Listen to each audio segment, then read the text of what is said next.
And so when I say Chinese, I want you to scream out the nation that's associated with this. For example, if I say Chinese, you're going to say what?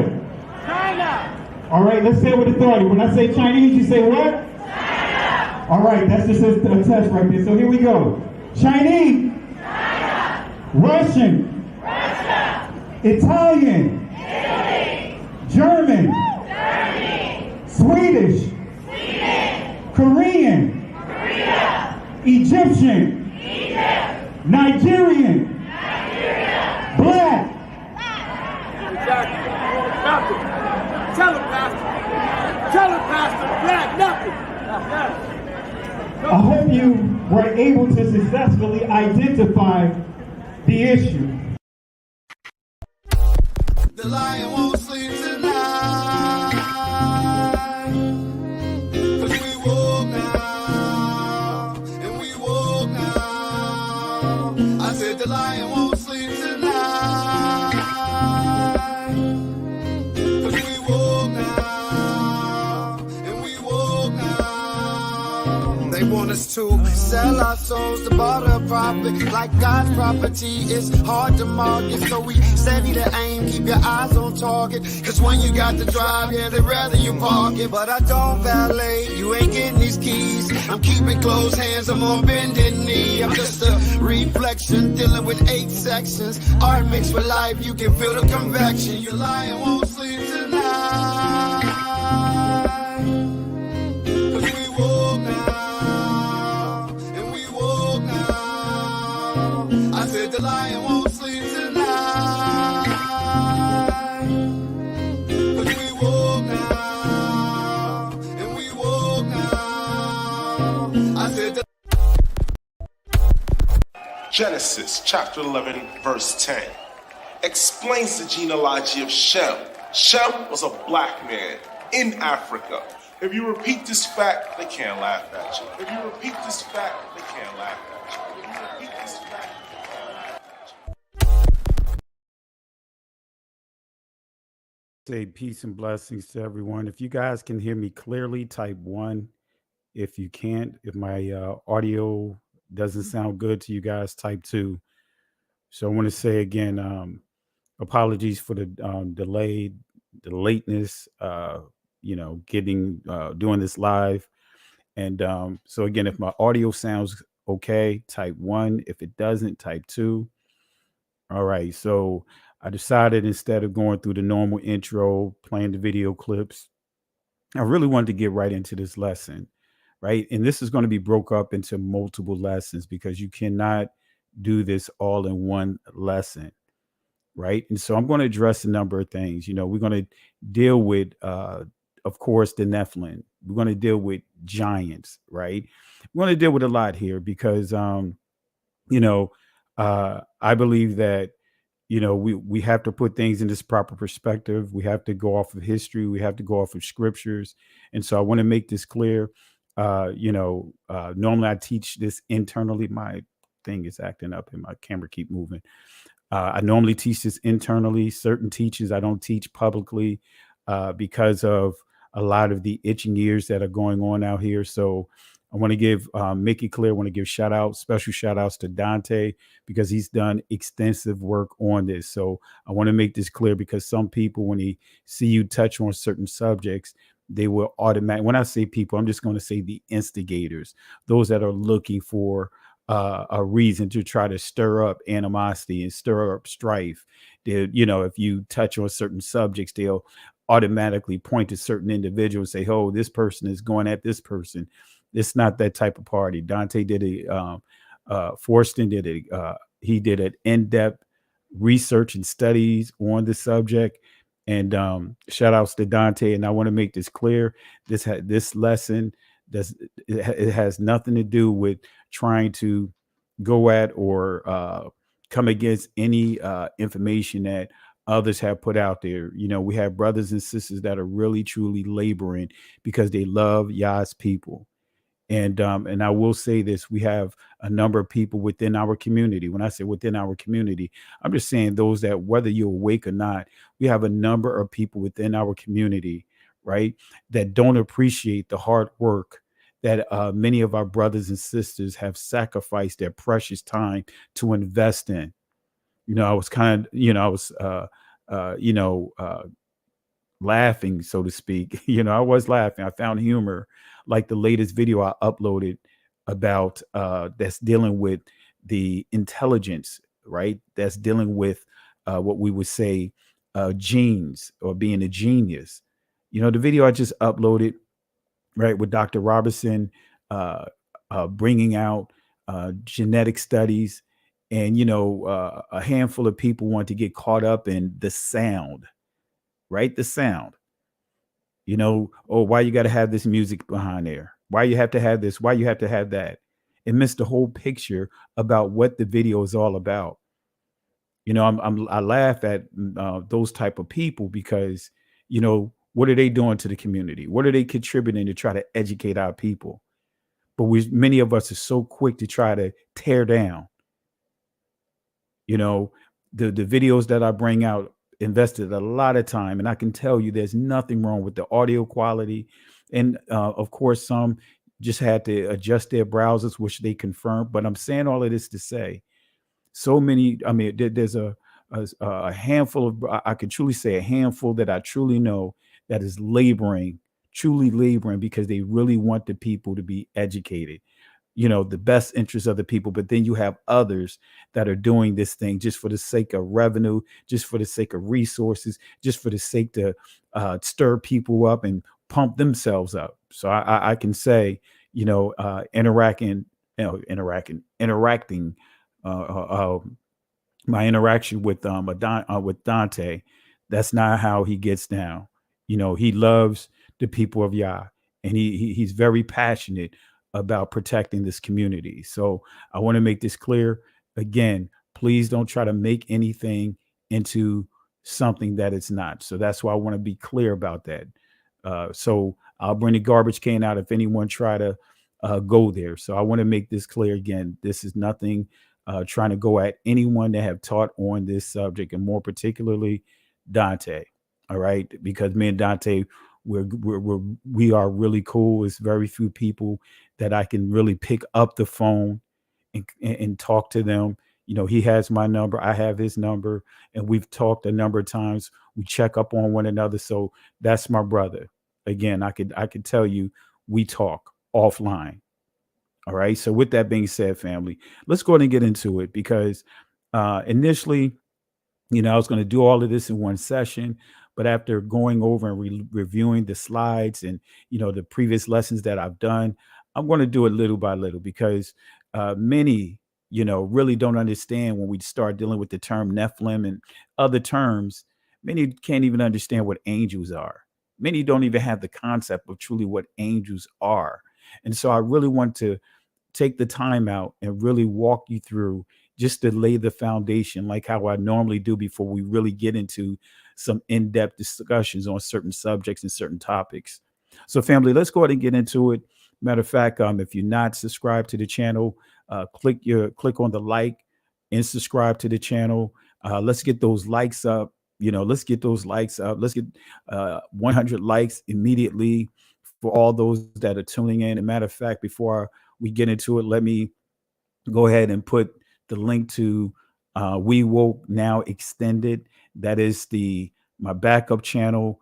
That is the channel where I am going to, for now on, moving forward, that's where all of my lives that I do in terms of Shabbat lessons will be at that channel, will be on that channel, right? So I encourage you guys, if you're not subscribed to the channel, subscribe to that channel, because YouTube is doing a number of things to suppress this channel, suppress the numbers on this channel. All right. Because again, not even going to get into the particulars, but let me go ahead and put the link here. Let's get that channel built up. I think right now we're pushing at close to 2,400 subscribers, but let's get those subscribers on that channel up. Let's try to get those numbers up to 5,000 by the end of the summer. I believe that we can do it, and let's really make sure we have an alternative channel that we can have. So if something happened to this, if I get locked down, because YouTube has done a lot of things to try to lock this channel down, at least you have an alternative that you can go to. So we had a great Shabbat. There's a great lesson on there on that channel that we did. Actually, we did our Passover Pasach, and we actually have it live recordings over there, and we were able to, by the grace of the Most High, we were able to update and upgrade the site in terms of our videos, our video cameras, and all of that. So we were blessed to be able to actually update our video cameras. Well, not the video cameras, but the video board, to where so we can actually use the cameras that we have to really get more of a professional appearance. I really didn't like using the cell phone. Finally, we just went on and got the video board. And so that way I wouldn't have to do extra editing to try to get these lives to you. So again, if you want to know more about the Passover, if you really want to know about where the messages, our Shabbat messages are, go to that channel, subscribe to that channel. All right. So let me just do one more thing here for those that would like to contribute to the works that we're doing here on this platform.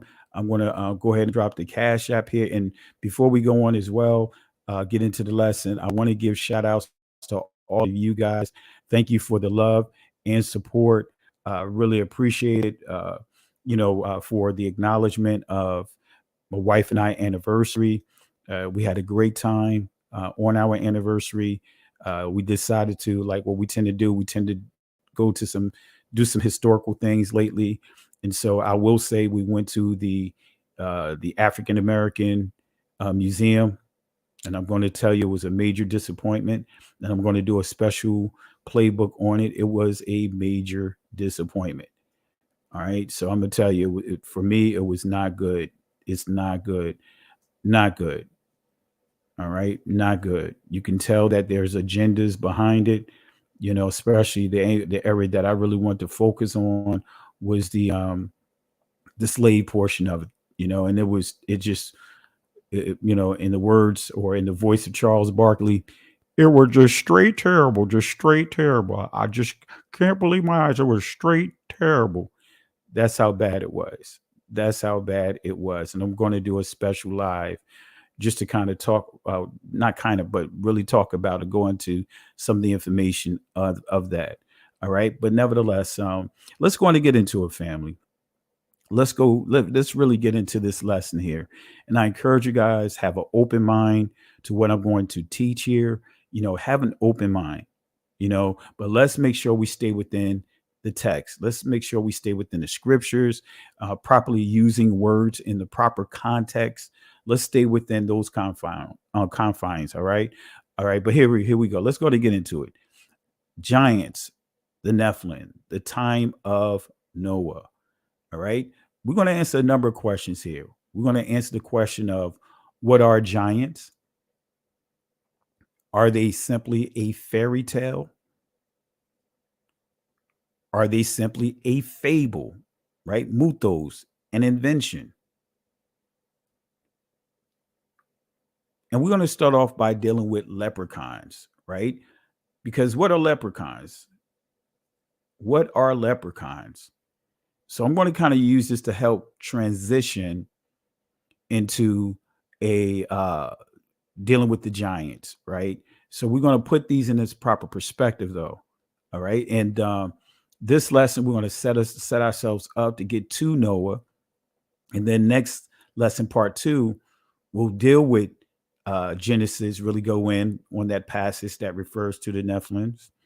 And then we'll move forward from there, because we have a lot of questions that we have to answer. Because if all creation, with the exception of Noah and his wives, were destroyed, right, because of all the things that was happening, so where did these giants that I'm going to highlight here come from?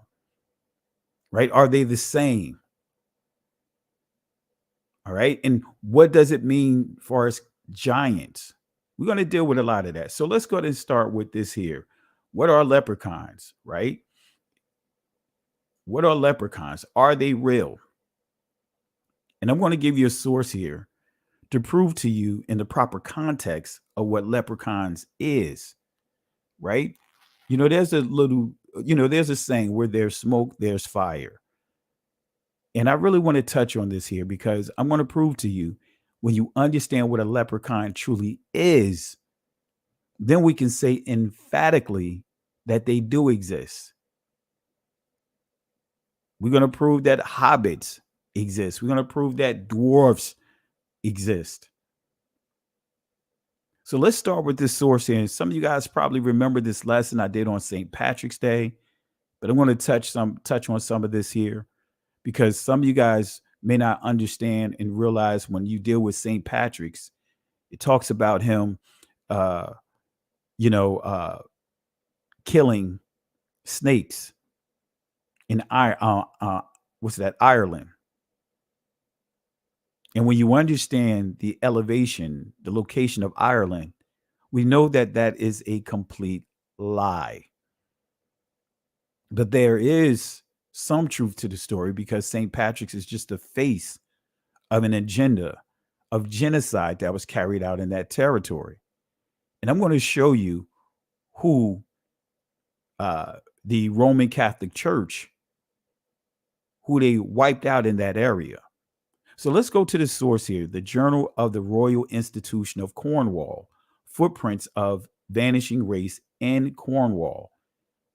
Let's see what this source has to say. All right, page 280 and 281, it says this: I believe that the first human beings who entered Cornwall in the Neolithic period belonged to a race of dwarfs or pygmies, and were veritable little people. All right, let me read that again. I believe the first human beings who entered Cornwall in the Neolithic period belonged to a race of dwarfs or pygmies, and were veritable little people. The study of dwarf races is a new branch of anthropology, and it has wonderfully developed during the last 20 years.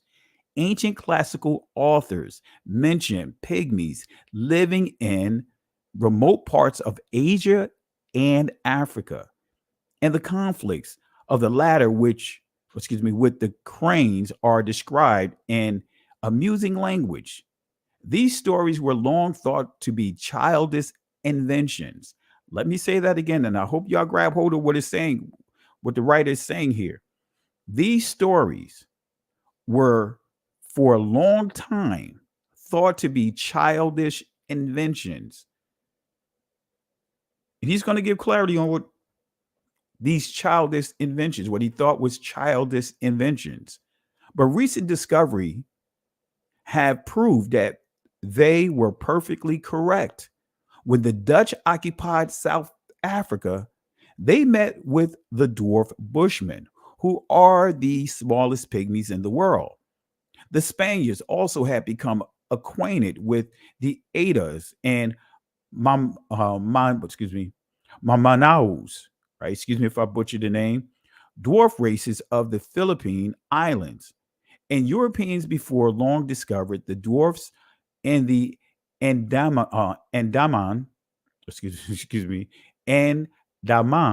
Islands, or Andaman Islands. Excuse me, I know I'm butchering these names tonight. Who are known as many copies in Africa. New dwarf tribes were constantly being found, such as the Sokos. Mr. R.G. Halliburton has traced these pygmies races into Morocco and Spain. Long ago, Jacob Grimm concluded from the traditions of elves, genomes, trolls, currently in Germany, that dwarf races inhabited Central Europe in prehistoric times. And Professor Nielsen has come to the same conclusion concerning Scandinavia. Let me say that again. Jacob Grimm concluded from the traditions of elves, gnomes, trolls, currently in Germany, that dwarf races inhabited Central Europe in prehistoric times. And Professor Nielsen has come to the same conclusion concerning Scandinavia. So again, it says here from the source that dwarf races inhabited Central Europe in prehistoric times. But let's go to page 282. Notice what it says here. I would apply these conclusions to Cornwall. We have our legends of Pisky, fairies, and little people. And it goes on to say, as these stories are now understood in Europe, to refer to a real race of prehistoric dwarfs. So I believe we may understand them with reference to Cornwall. I believe then that our Piskies and fairies were genuine Cornish dwarfs belonging to a real race of diminutive human beings. As to the fairies, they had a similar origin. They were not the dethroned gods of the heathens, or should I say the heathen Celts, nor were they the spirit of unbaptized children or of druids who had rejected Christianity. But they were originally dwarfs and pygmies, similar to the Piskies. So again, our Piskies and fairies were genuine Cornish dwarfs belonging to a race. Going back to the source, it says, right, and has shown that the Picts house of Scotland and fairy legends of the North may be traced to a race of prehistoric dwarfs that able Celtic scholar Professor Rees has lately in a valuable work set forth the view that a dwarf race inhabited Britain previous to the Celtic invasion. And these views have met with general acceptance. You know, people don't want to hear this, especially when you start dealing with those that are non-melanated people. They don't want to hear that they're not the originals. You know, that's why Napoleon used a lot of the statues in Egypt for target practicing. They the one that damaged the nose of the Sphinx. They the ones that damaged the nose, not just of that Sphinx, but a number of statues over in Egypt. Because to their surprise, they thought that they were the originals. They were shocked to see a thriving civilization that they knew that superseded their culture, superseded their ancestors. So this also will explain the tradition existing among the French peasantry that the fairies were mortal, and the stories that long ago they were actually killed in Wales. So they're telling you that these actual people, for example, that St. Patrick's, you know, that the celebration of St. Patrick's Day is really celebrating the genocide of an actual people. Cornwall then was in the early days of the Neolithic age, inhabited by a race of pygmies like the Bushmen of South Africa, and whom for convenience I shall call the pesky dwarfs. The diminutive flint arrowheads found all over Western Europe furnished another proof of existence of these pygmies. These little arrows occurred in France, some only half an inch long, being figured by M.D. Mordellet. They have been found in a kitchen mitten at Hastings. They abound in Ireland. All right, so they're giving clarity that they have discovered the true dwarfs, the true what they call hobbits, the true gnomes. Now let's look at this word leprechaun. Now I tell you, looking at the definition now, they changed it, they added to it. Right now, I don't have my etymological dictionary here before me. Let me see here to make sure.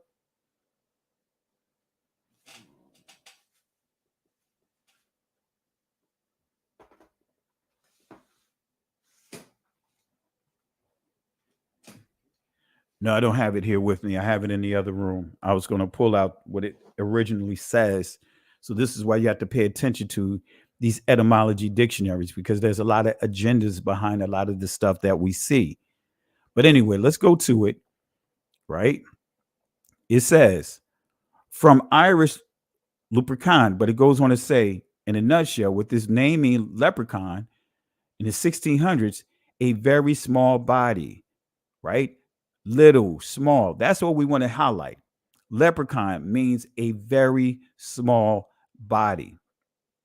A very small body. All right. So let's go ahead and go into This source that you see on the screen, Celtic or Celtic myth and legend, page 20. Let's see some additional, excuse me, clearing my throat.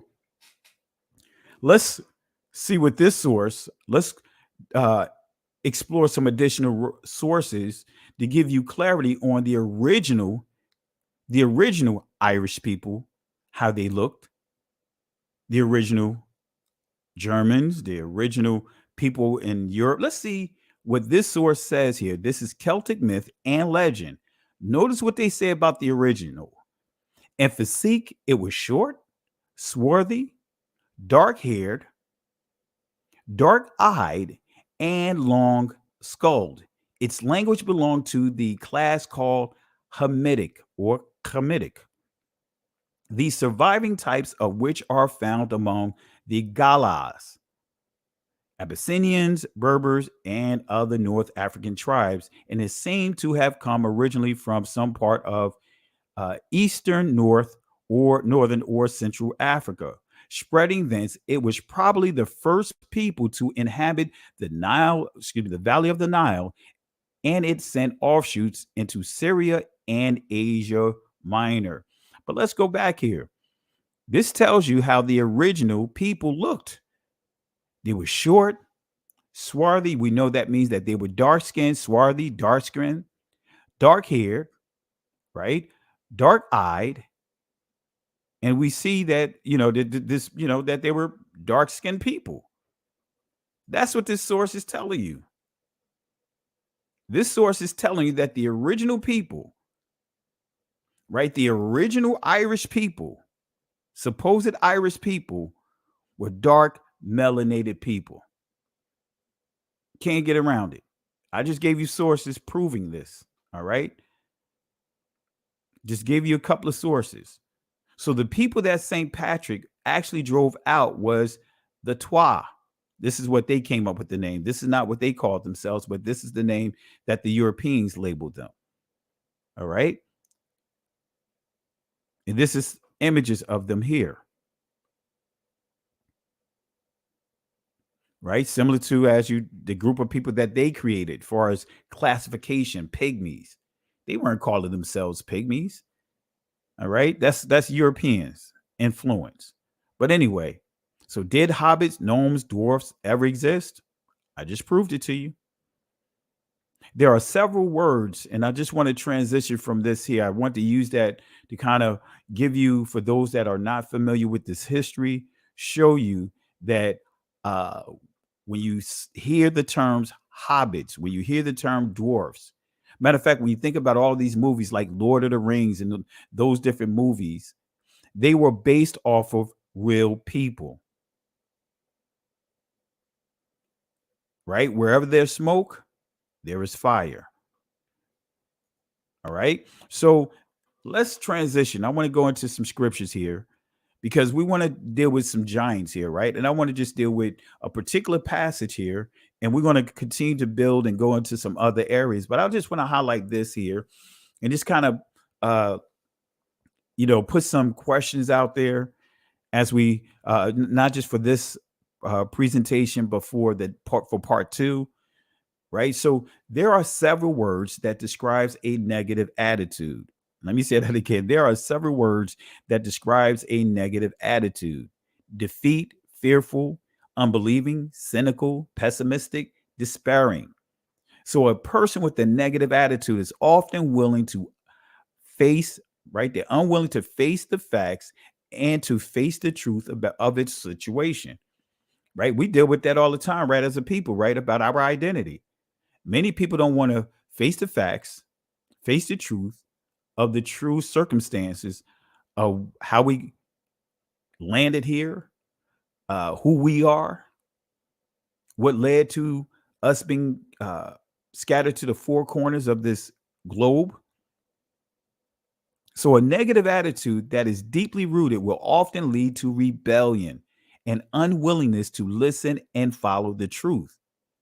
So this was the fundamental problem with Israel. And why am I bringing this up? I'm going to show you. So the result was rebellion against Yahweh and his servant Moses. This rebellion was the final blow, the 10th rebellion of unbelief and grumblings within 2 years, which leads me to this term, evil report. I'm going somewhere with this. What is an evil report? And what was this evil report based on? So when we look up the word evil report, you see down here, Darath Ra'ath. Excuse me, Dabath Ra'ath, because that's a bayath. The Redesh will have a straight line. So Dabah Ra'ath. So let's look at the word evil, and we're going to bring both of these together to give clarity. So Ra'ai means to spoil, means to make or be good for nothing. All right, that's the key. Do harm, do hurt, mischief, punish, vex. And then when we see this word report, Dabath, right, as we see here, right, and this is Israeli Deba, and we're not getting into Deba, but it says here, I mean, the Israeli pronunciation, we're not going to get into the semantics. But if we see here, we see that this word Daba, right, means slander, defaming, evil report, right? So when you see that term, Deba Ra'ah, that's the ancient Hebrew phrase that transliterates to evil report, which leads me to Numbers chapter 13, verse 1 through 3. And let's see what it says. It says, and Yahweh spake unto Moses, saying, send thou men that they may search the land of Canaan, which I give unto the children of Israel. Of every tribe of their fathers shall ye send a man, every one a ruler among them. And Moses, by the commandments of Yahweh, sent them from the wilderness of Paran. All those men were heads, Ra'ash, of the children of Israel. So the Israelites had reached this desert of Paran that was to be the launching point for entering the promised land. And so the journey had been long and difficult, primarily because of the unbelief, the grumbling, and the complaining of the people. So many of them had caused problems after problem, with their complaints and divisiveness arousing the chastisement of Yahweh against them. Excuse the typo here.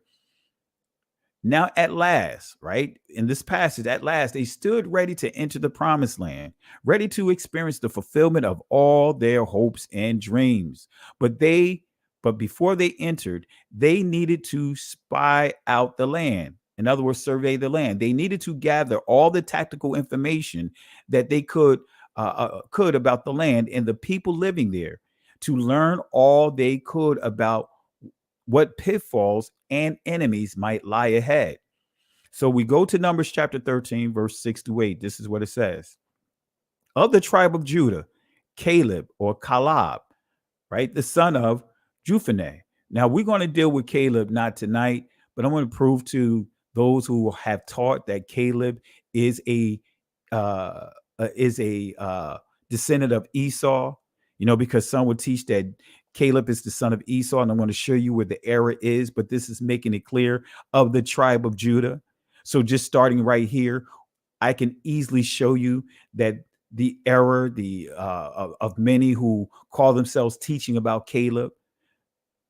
Moses is not going to break the law and put an Edomite over the tribe of Judah. Come on, family. But I'm going to give proof of this, right? But not tonight. Verse 7, of the tribe of Issachar, Igal, the son of Joseph. Of the tribe of Ephraim, Oshea, in other words, Hawashai, the son of Nun, right? So these men selected as spies were to be leaders, one from each of the 12 tribes. They were sent out from their present position to the desert of Paran. The spies were selected from the leadership of each tribe, as I pointed out. They were obviously outstanding young men, men of great courage. And then when we skip down to verse 26, it says this, and they went and came unto Moses and to Aaron and to all the congregation of the children of Israel, unto the wilderness of Paran, to Kadesh, and brought back word unto them and unto all the congregation, and shewed them the fruit of the land, right? Verse 27, and they told him and said, we came unto the land whither thou sentest us, and surely it flowereth with milk and honey. Floweth it. Excuse me, I'm butchering these words tonight. Surely it floweth with milk and honey, and this is the fruit of it. So they're showing signs, proof, and evidence that this land is very prosperous, very fertile. It's exactly what the Most High said it is. Nevertheless, the people be strong that dwell in the land, and the cities are walled and very great. And moreover, we saw the children of Anak or Anak there. So they came back with a report of showing proof that the land is prosperous. But then in that report, they mentioned the children of Anak. Verse 29, the Amalekites dwell in the land of the south. The Hittites, the Jebusites, the Amorites dwell in the mountains, and the Canaanites dwell by the sea and by the coast of Jordan. Right? Verse 30. And Caleb stilled the people before Moses and said, let us go up at once and possess it, for we are well able to overcome it. So Caleb was like, hey, let's go ahead and do this. Joshua as well. So the report was given to Moses, Aaron, and the entire community. Then the fruit was shown to them. Right? The report given by the spies, they were mixed. They showed the fruits. They showed how prosperous, how fertile that land is. But then at the same time, they focused on the people that occupied the territory. So there was one strong positive factor about the land, that the land flowed with milk and honey. The proof was seen in the fruit they brought back. The land was fertile, very productive and fruitful. It would abundantly feed the people and their livestock, giving them all they could ever need or desire. So some of the spies were gripped with an attitude of defeat. They stressed the shocking negative factors and then embellished the facts. They continually stressed the negative. The people who lived there were powerful, and the city fortified and very large. The descendants of Anak or Anak, the giants, lived there. The Amalekites lived in Negev. The Hittites, Jebusites, Amorites occupied the hill country. The Canaanites occupied and along the sea coast, in other words, the Mediterranean, and along the Jordan River. So when we go to verse 31 through 33, this is what we're going to highlight. But the men that went up with him said, we be not able to go against the people, for they are stronger than we. Chazak, stronger than we. Verse 32. And they brought up an evil report. In other words, these 10 out of the 12 came up with an evil report to make what the Most High set Israel up for, his promise, make his promise be good for nothing among the people.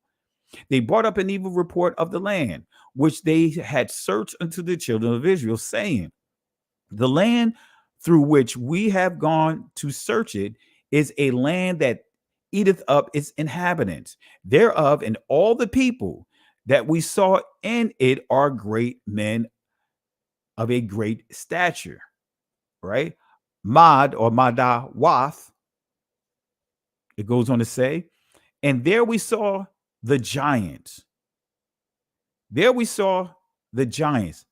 And this is the ancient word here, Napa, Napa, Yal, Yam, or not, some would say Nephilim in the Israeli, but Napa, Yal, Yam, the sons of Anak, which come of the giants, Napa, Yal, Yam, right? This is where you get the word Nephilim, all right? But again, I'm just pronouncing it from the ancient Hebrew, all right? So Napa, Yal, Yam, and we were in our sight as grasshoppers, and so we were in their sight.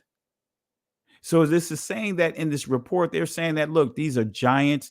They make us look small. And come on, family, this is where we got to put things in its proper perspective, because what many people will try to do is compare a grasshopper to a human being and say, this is kind of the scale that we go off of in comparing the giants of the land. Come on, family. Come on, family. Come on, family. We and this is where we get into the book of Enoch, but I'm going to deal with the book of Enoch in part 2. So again, this is where we have to understand idioms and personification. We know that there's a little embellishment here because what the 10 spies that their evil report, they want to exaggerate, but they want to show that the people, just how powerful these people are and how big they are. So they're comparing the people there, saying that we're like grasshoppers to them.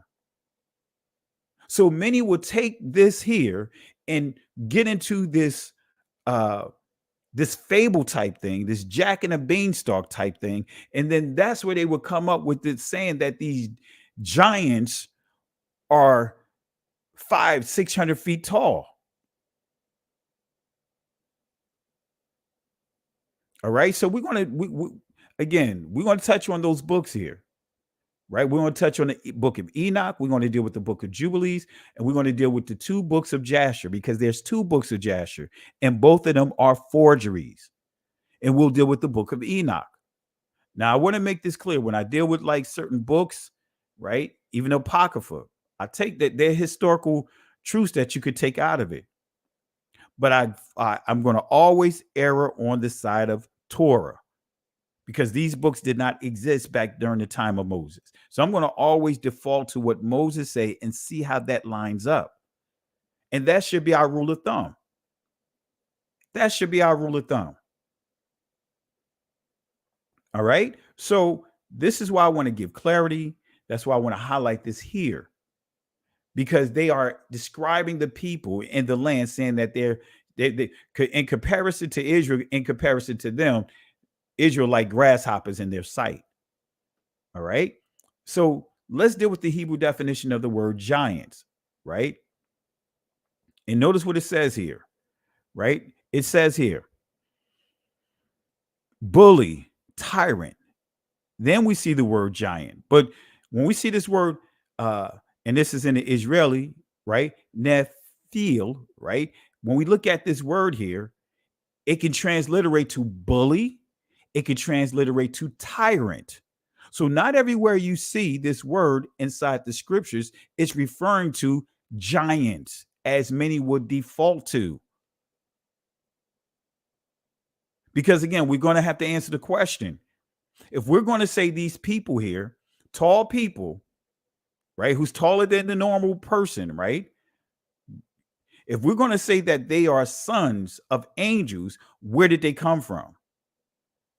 We know that there was some type of interaction of the angels with the women, but we know that they were taken away through the flood. So when we get past that, these are not the same type of people. We're not dealing with the same people, because again, the flood wiped out everyone. And if anyone says that, hey, you know what, those are the same people, then basically there's discrepancies in the scriptures.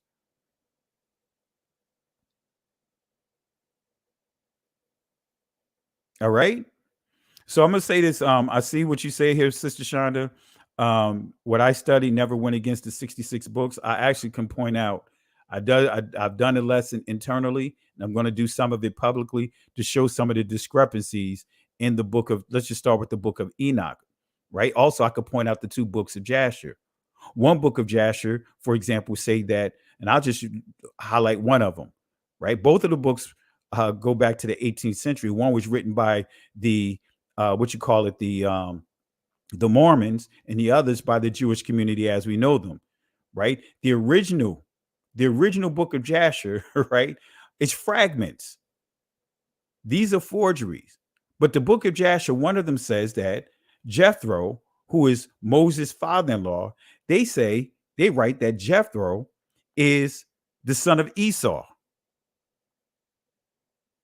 They say Jethro, Moses' father-in-law, is the son of Esau.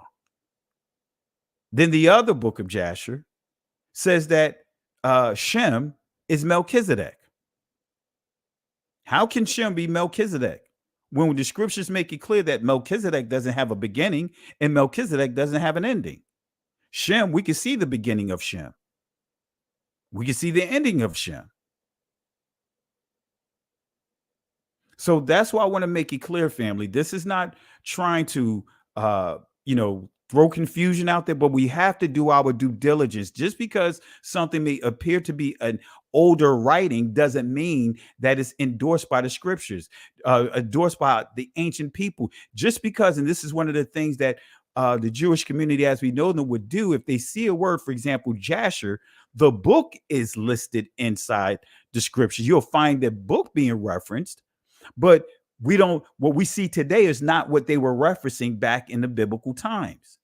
Jasher, what they would do is, for example, I used a book, I would use Lilith, for example, right? Lilith, the owl that you see in Isaiah, right? It's a fable in this so-called Adam, writing of Adam, saying that Lilith was the first wife of Adam. I have proof, and they make it clear that that's a fable that they created.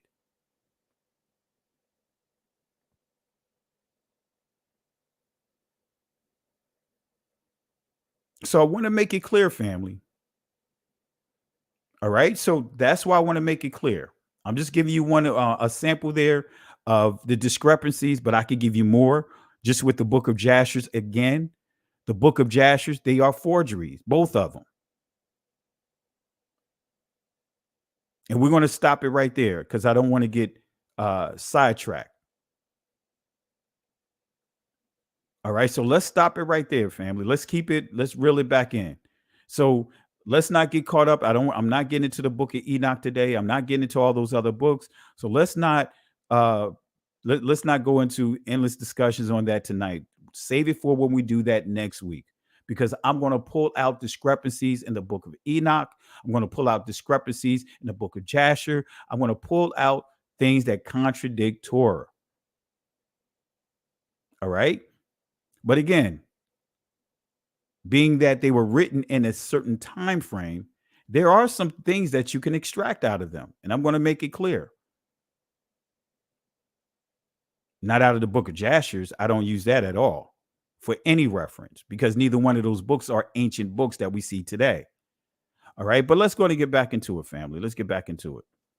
All right. So the Hebrew dictionary primitive root definition of giants. Notice what it says here. Not Paul. It says to fall, cast, right? Cast down, cast self, lots out, but we see that word fall.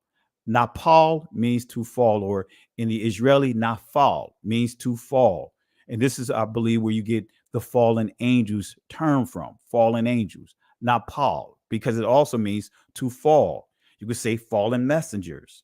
All right. And I'm going to talk about that a little bit when we get down to a certain point. All right. Throw down, to fall, be cast down. All right. So let's go to the and this is supposed to be the Eastern. I got to correct these slides. See, this is what happens when I start cutting down and trying to go through these slides and delete stuff. I try to make it into a format to fit what we're talking about, discussing tonight. So I didn't have a chance to go clean up these slides like I normally would do. So excuse me, family. I might as well do it since I'm here. Let me change this here. All right. All right. Let's see here. All right. Let's see. Let's go down here. Oh, let me go a little further up. I want to correct this slide while I'm there. So I'm going to have to blame Jay High Style for my slide being messed up here. I got to blame somebody, right, Jay? All right. So let's change this here. And this should be, all right, the Eastern Bible Dictionary. All right. That's what it should say. The Eastern Bible Dictionary. All right. Just had to correct it. All right. Got to blame my buddy Jay High Style. All right. But anyway. All right. Why did it do this? All right. Did it change it? Let me make sure. All right. It did. All right. So this is what it says. Nephilim. It makes reference to Genesis 6 and 4. It makes reference to Numbers chapter 13, verse 33, which we're dealing with. It says giants. The Hebrew word left untranslated by the revisers. The name of one of the Canaanitish tribes, right? Canaanitish tribes, right? The revisers have, however, translated the Hebrew Geborim in Genesis 6:4, mighty men. Genesis 6 and 4. And we're going to deal with that in part 2. So I want you to hold on to what this says here, even if you have to take a screenshot. It says Hebrew Geborim in Genesis 6, verse 4, mighty men. So was the sons of Anak or Anak giants? Like, and the reason why I have this image behind the screen here, because when we start thinking of giants, right, many will take it into some fable, some cartoonish type thing of having them like they're 50, 60, 70 feet tall. Right? So this is what we have to talk about, family. This is why I'm bringing this up. Sister Shonda, and I'm gonna put you in timeout. Let's not argue the book of Jasher. We're going to save that for part 2. So I'm gonna put you in timeout. I asked you, let's hold off any comments on that to next week. Just because you find pieces of verses doesn't make something true. You know, and family, this is where, and I'm going to say this to the moderators. If anyone is being disrupted, because I tried to, I mentioned that we'll discuss this next week, but this person still want to post passages out of this book. And I said, we'll discuss it next week. So again, let's hold off with the additional comments next week. And I'll prove to you with sources, not because you see a certain passage in, okay, look, this passage is over here, lines up with this passage over here. No, the book of Jasher, both of them are forgeries. All right, so let's leave it alone there until we get back. So I'm putting you in timeout for now because I asked you if we can, for you to hold off to next week. All right, let's hold off till next week.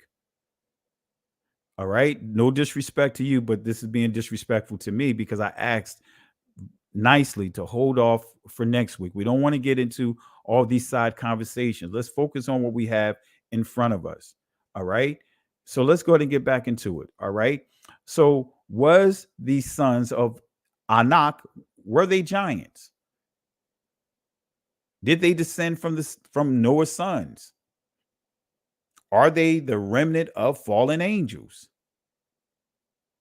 Were they Philistines? See, these are some of the questions that we have to ask. And the reason why I'm asking these questions, because I'm going to pull up a few passages, right, to kind of shed some light on this. All right. I'm going to share some passages that trigger these questions, and it should trigger your questions. Were they related to Goliath? Were these sons of Anak related to Goliath? Now let's go to 1 Samuel chapter 17, verse 3 through 7, excuse me. Notice what it says here. And the Philistines stood on a mountain on the one side, and Israel stood on a mountain on the other side. And there was a valley between them. And there went out a champion, right? Went out a champion out of the camp of the Philistines named Goliath or Goliath of Gath, whose height was 6 cubits and a span. Let me read it one more time. And there went out a champion out of the camp of the Philistines named Goliath of Gath, whose height was 6 cubits and a span. All right. So it says in verse 5, and he had an helmet of brass upon his head, and he was armed with a coat of mail. And the weight of the coat was 5,000 shekels of brass. And he had greaves of brass upon his legs, and a target of brass between his shoulders. Verse 7, and the staff of his spear was like a weaver's beam, and his spear head weighed 600 shekels of iron, and one bearing a shield went before him. All right. So more in Goliath's description, right? You can see this when you read the going to in-depth studies of the chapter. But he was approximately, according to scripture, 9 feet, 9 inches tall. Is that impossible for someone to be that height? No, that's not impossible. You got people that's pushing 8 feet and over 8 feet tall today.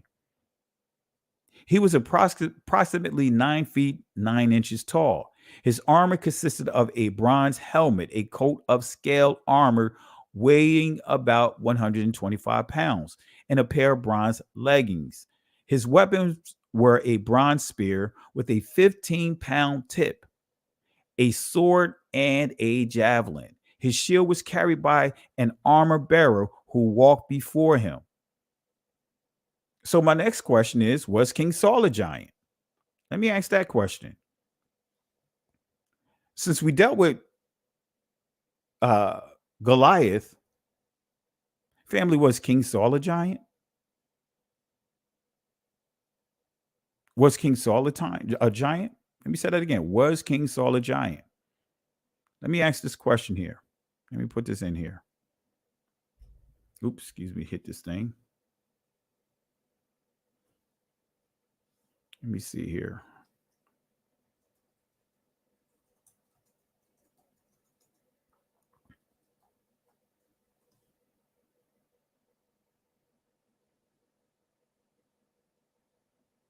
All right. Was King Saul a giant? And feel free to post your response. You guys know I like to participate here. All right. So was King Saul a giant? Right now we got 13 votes. Let's get at least 100 votes on that. All right. Was King Saul a giant? And I'll go back and take a look at it. Finish. Well, why did I ask? Because when we go to 1 Samuel chapter 10, starting at verse 21, this is what it says. When he had caused the tribe of Benjamin to come near their families, the family of Matri was taken, and Saul the son of Kish was taken. And when they sought him, he could not be found. Verse 22. Therefore they inquired of Yahweh further, if the man should yet come thither. And Yahweh answered, behold, he hath hid himself among the stuff. And they ran and fetched him thence. And when he referring to Saul, stood among the people, Saul, was higher.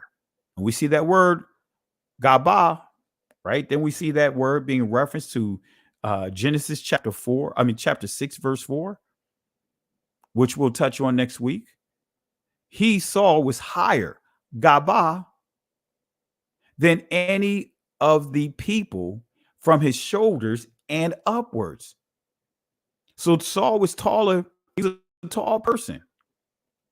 This is telling you that Saul was a very tall person. I'm fumbling over my words tonight. He was a very tall person. Said he was head and shoulders above all that was around him. So when we look at the Hebrew definition of this word, notice what it says, right? Be lofty, be haughty, be higher, make higher, raised up, great height. But the key, tall. King Saul was tall. So will we consider him to being a giant? When we look at that word, Gabah,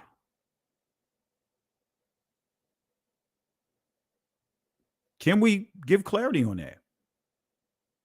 So we know that King Saul was tall, head and shoulders above all around him. But we'll touch on that. We'll deal with this word more next week. Were the sons of Anak related to the 4 giants? Well, what 4 giants are you referring to, Pastor? 2 Samuel chapter 21, verse 15 through 22. 2 Samuel chapter 21, verse 15 through 22. There are 4 giants.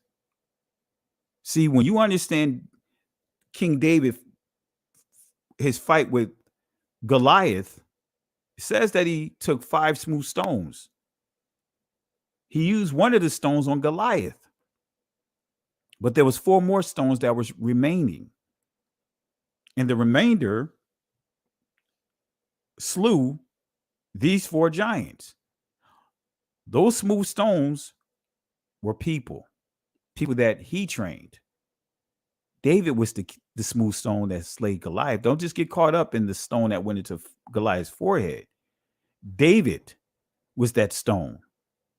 So now when we go to 2 Samuel chapter 21, verse 15 through 22, we're going to see 4 more giants. All right. And notice what it says here. Verse 15, moreover, the Philistines had yet war again with Israel. And David went down and his servants with him and fought against the Philistines. And David waxed faint. And Ishbibenob, which was of the sons of the giants, right? And here we see Rapah. He was one of the giants, Rapah. We don't see Napah or Napha. The weight of whose spear weighed 300 shekels of brass in weight. He being girded with a new sword, thought to have slain David. Verse 17. But Abishai, the son of Zeruiah, succored him, in other words, David, and smote the Philistine and killed him. So we see this giant is part of the Philistines. This giant that they highlight is connected to the Philistines. Then the men of David swear Shabbai unto him, saying, in other words, they took an oath, thou shalt go no more out with us to battle, that thou quench not the light of Israel. What they're saying is, David, you done slay the giant, man. David, you're the king. We don't need you to get out here in the trenches with us. You're the king. If something happened to you, who's going to lead Israel? See, David had to realize he's getting older.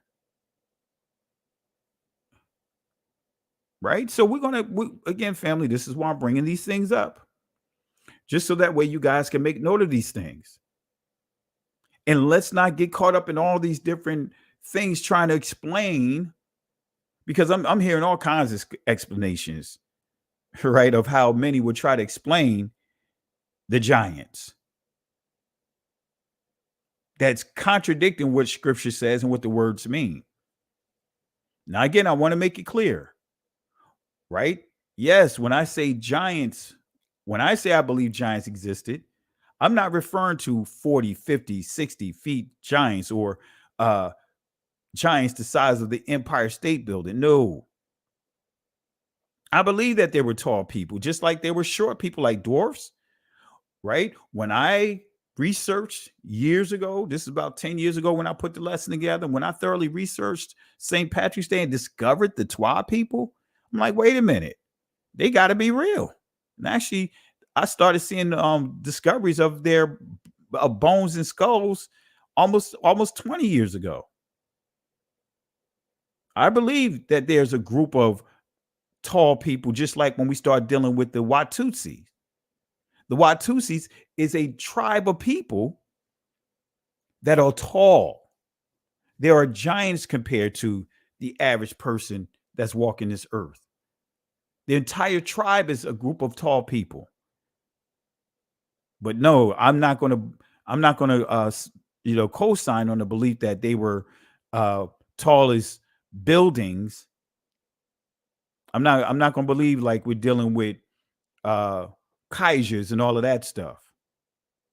But Abishai, the son of Zeruiah, succored him, David, and smote the Philistine and killed him. Then the men of David swear, in other words, they made an oath unto him, saying, thou shalt go no more out with us to battle, that thou quench not the light of Israel.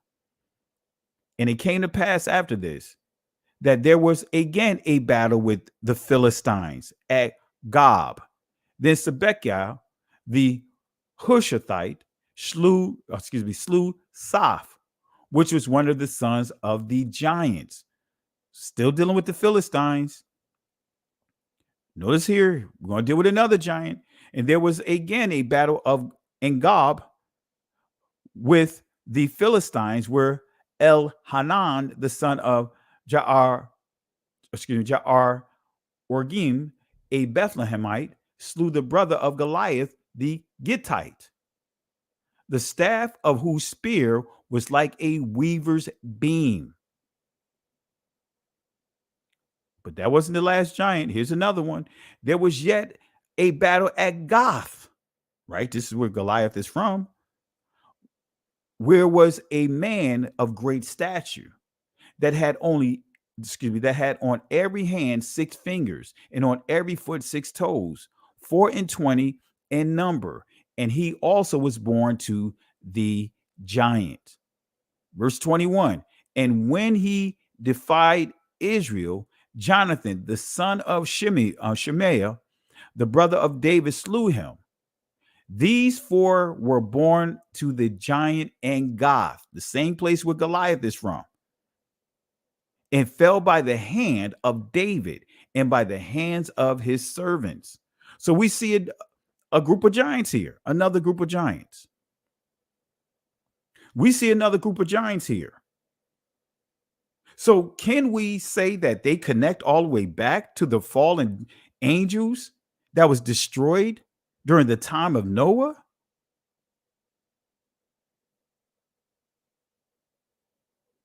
Come on, family.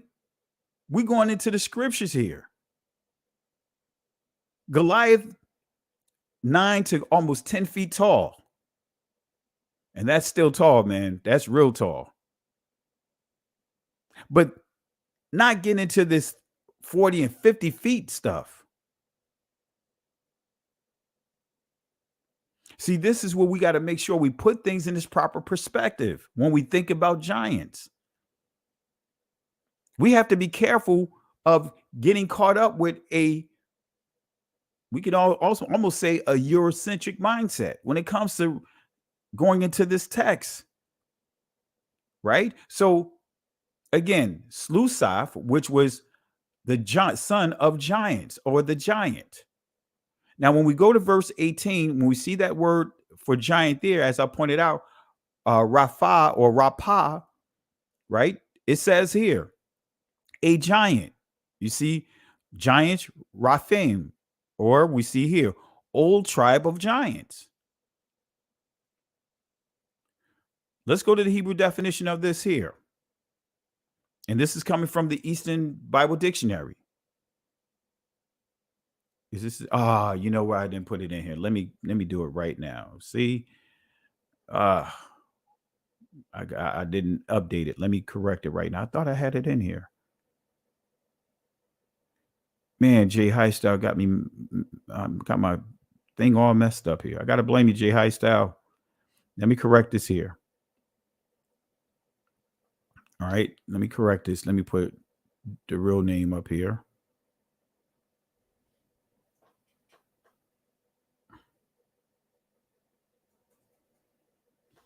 All right, let me change this around.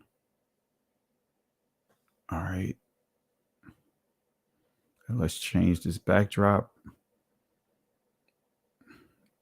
This is what happens when you're trying to pull from multiple presentations and make them into one. Let's see.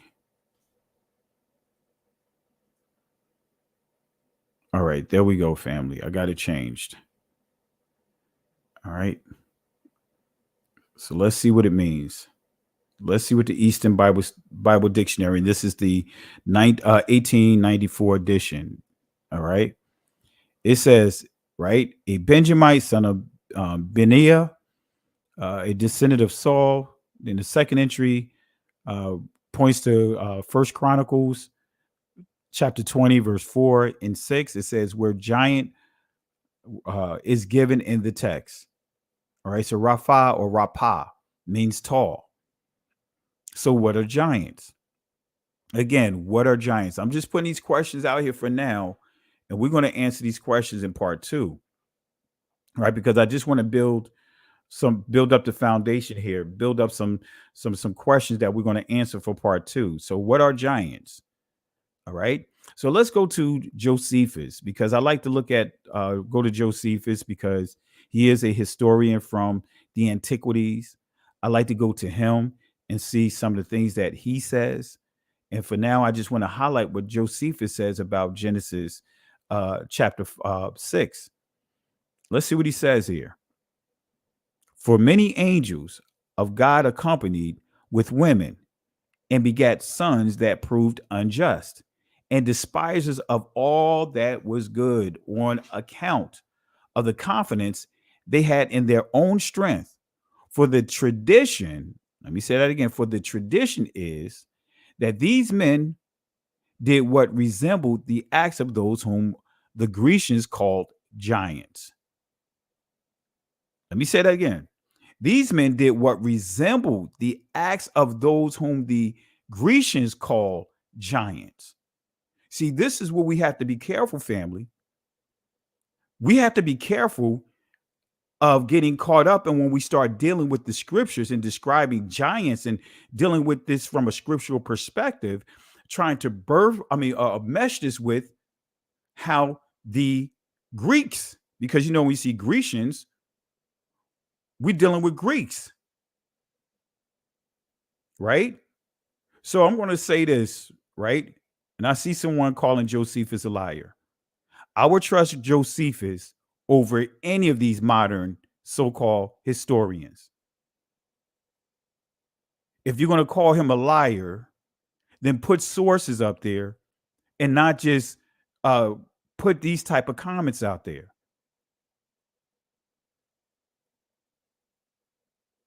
I'll trust his sources.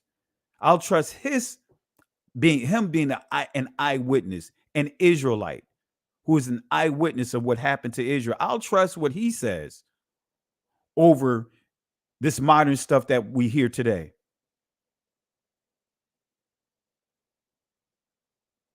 So let's not just post stuff without giving actual facts. Because some will say, oh, prove that Josephus is a liar. I'm going to trust this historian. I'm not going to trust this modern stuff. I'm going to trust him. He was an eyewitness to the destruction of Israel. He was an Israelite who recorded what happened back then.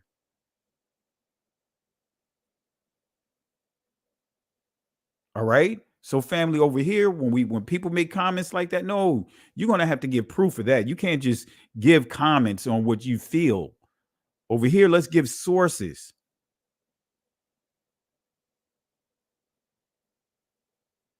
All right. Marcus Robinson, Samuel, Jude referenced Jasher and Enoch. All right. Let me make this clear. Like I said earlier, right? You see the book of Jasher being referred is a reference in Samuel, but it's not the same book of Jasher, the two books of forgeries that's circulating. The book of Enoch, right? Does it say the book of Enoch, or does it say that reference Enoch? But even then, see, this is what I'm going to deal with next week. I'm going to give you clarity, family. Just because it's, again, a book is referenced, and I'm going to tell you what the Jewish community, as we know them, what they say in their own words. When they see certain words that they could not understand, or they saw something within the text that did not have a story behind it, or they had a full, complete story behind it, then they created the story behind it. In other words, they created the fable. And I'm going to use again the example of Lilith, the fable. So that's why that's why I want to be clear, family. Next week, we're going to deal with some of the historical background of some of these sources that we're using. Again, I don't subscribe to none of the Book of Jasher, neither one of them, because they are proven to be forgeries. The Book of Enoch, you can take some historical stuff from it because it is written from an older time. It's not written by Enoch himself, because Enoch transitioned. So we know that wasn't written by Enoch.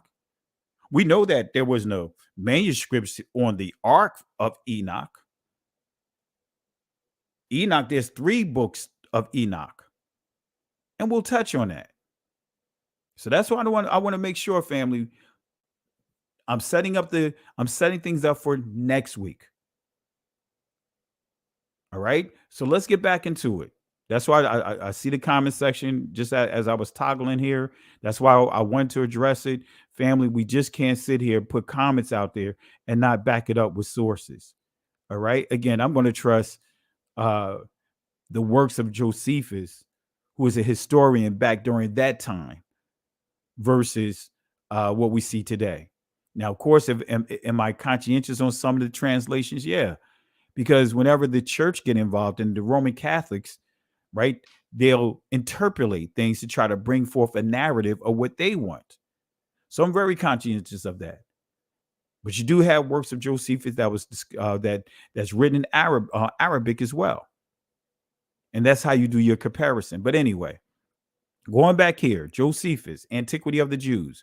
For many angels of God accompanied with women and begat sons that proved unjust and despisers of all that was good on account of the confidence they had in their own strength. For the tradition is. Normally when we see traditions, we're dealing with traditions of man. For the tradition is that these men did what resembled the acts of those whom the Grecians called giants. But Noah was very uneasy at what they did, and being displeased at their conduct, persuaded them to change their dispositions and their acts for the better. But seeing they did not yield to him, but were slaves to their wicked pleasures, he was afraid they would kill him, together with his wife and children, and those they had married. So he departed out of the land. All right. So again, and this is going to deal with part 2, giants, the Nephilim, facts, fairy tales, fable. That's going to be the lesson for next week, but we're going to continue on here because I want to go into some additional scriptures. Right? Romans chapter 1, verse 22 and 23 says this, and we're going to start tying it into Genesis. It says, professing themselves to be wise, they became fools, changed the glory of the uncorruptible Yahweh into an image made like to corruptible man, to birds, 4-footed beasts, creeping things. So change the glory, kabod. The Hebrew word for glory means in a good sense, right? We see here honorable. We see glorify here. All right. But glory simply means honor, and it's synonymous to, well, it also means reputation. And glory, kabod, is synonymous to the word sham.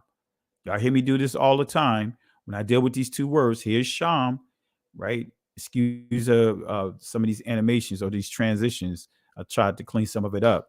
But we see here, it can be a literal name or it can be the bearer of the name, right? Mark memorial of individuality, literal. Right. Then we can see that it could be dealing with the characteristics of the person bearing it, like honor, authority, character, fame, infamous, renown, report. And then at the bottom here, we see reputation, fame, glory, still tying back to the word kabod. All right. So sham means honor, authority, character, glory, reputation. Going back to Romans chapter 1, verse 22 through 24. Right. We already read this out again. Right. But again, wherefore Elohim gave them up to uncleanness through the lust of their own flesh, to dishonor their own bodies themselves. But again, this is key right here. Verse 23, and changed the glory of the uncorruptible Yahweh into the image made like unto corruptible man, birds, 4-footed beasts, and creeping things. So where do we see this happening? Where do we see this event, these things that have occurred that Apostle Paul is referring to? Well, Apostle Paul is referring to Genesis, right? When we see chapter 6. But I want to start at chapter 4, because chapter 4 is going to set us up to chapter 6 once we get past chapter 5 dealing with the lineage. But chapter 4 connects right to chapter 6. And this is going to give you the mindset of the men and women of that time. So let's start with chapter 4, verse 26. And to Seth, to him also there was born a son, and he called his name Enos.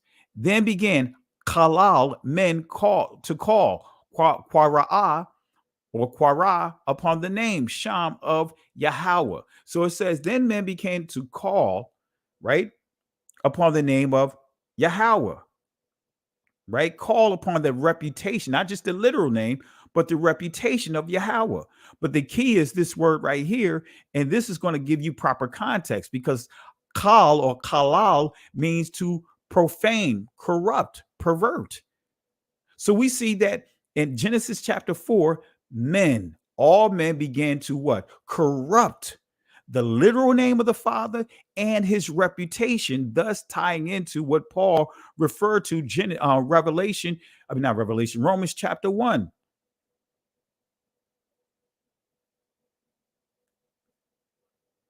All right. All right, now what's going on here? I'm looking here. I see Jay Highstyle with the hand over the head. All right.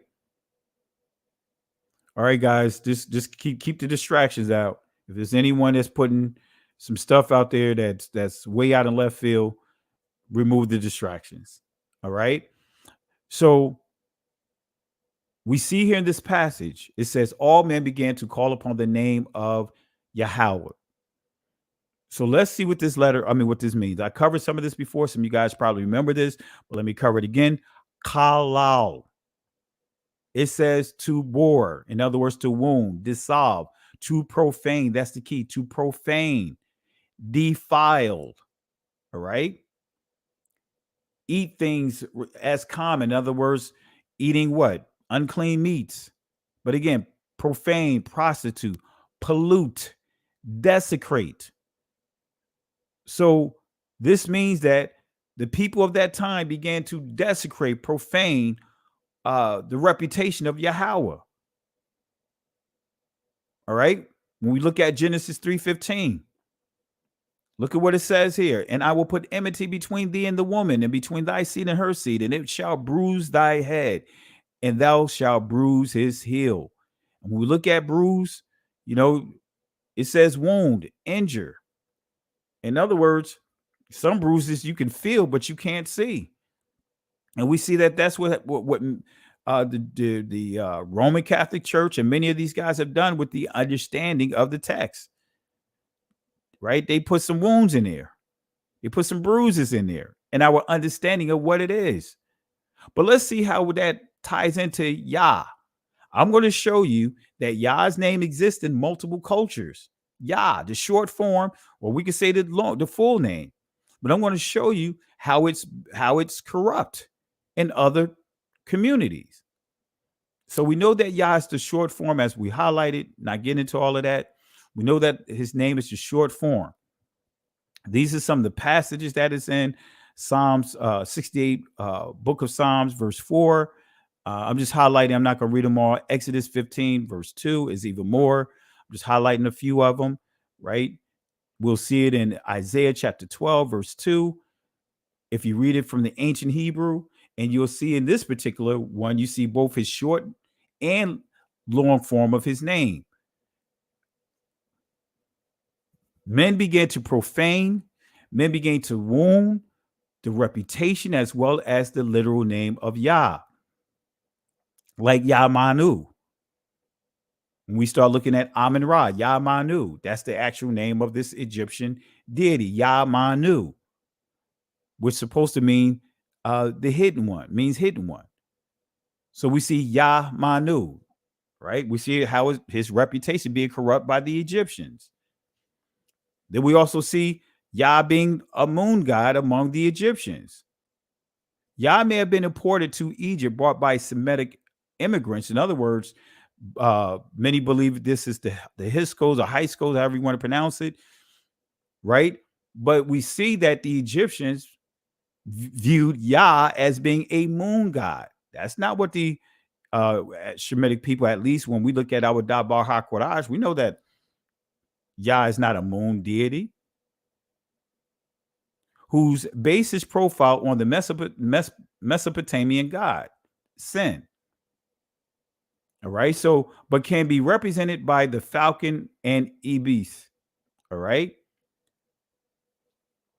We see Yahoo still corrupting the literal name of the Most High in this reputation. Yahoo means a brute in human form, a person lacking cultivation. Remember, profaning, and he changed the glory of the uncorruptible Yahweh into the image of made like a corruptible man, to birds, four-footed beasts, creeping things. Genesis chapter 6, verse 5. And Yahweh saw that the wickedness of man was great in the earth, and that every imagination of the thoughts of his heart was only evil continually. Why? Because man began to profane everything. Let's look at how the Egyptians profaned the reputation of the Most High. Because again, it says, Paul refers to how man began to even corrupt the animals. So when we look at the story of Horus, right? Horus is the son of the god, son of the god Osiris, born to a supposed virgin mother. The mother of Horus was believed to be the goddess Isis. Her husband Osiris was killed by his enemy Seth and later dismembered. Isis managed to retrieve all of Osiris's body except for his phallus, which was thrown into the Nile and eaten by catfish. Right?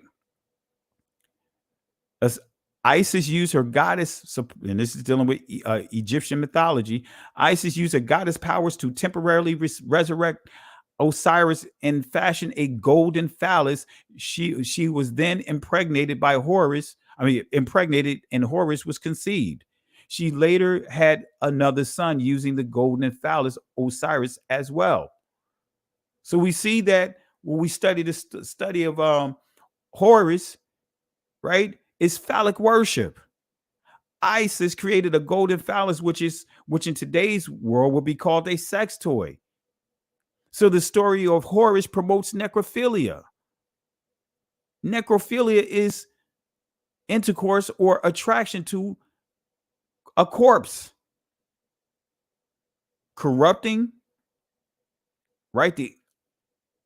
Taking the reputation of the Most High and corrupting it. Phallic worship in Egypt. I'm not going to go through all of this here. You guys remember this, some of this when I did the unnatural affection. But notice this here. The ancient Egyptians worship gods with animal shapes almost exclusively. See, they're taking animal shapes, putting it on human bodies.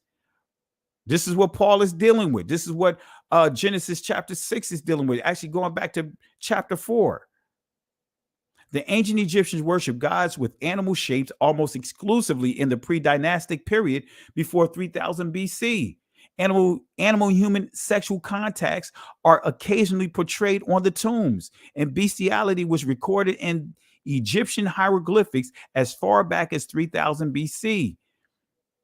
Several kings and queens had a reputation of engaging in bestiality. Most famous was Cleopatra, who was said to have had a box filled with bees she had placed against her genitals for stimulation, similar to a sex toy. I'm just going to leave it like that. That golden phallus that we see about the story of Horus, right?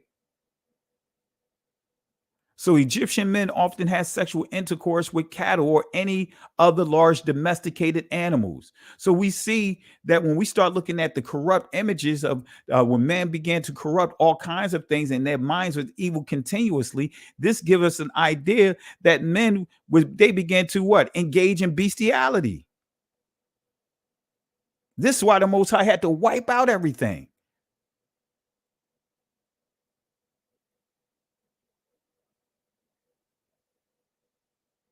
Right? This is why Yah had to wipe out everything. Egyptian men had sexual intercourse with cattle or any other large domesticated animal.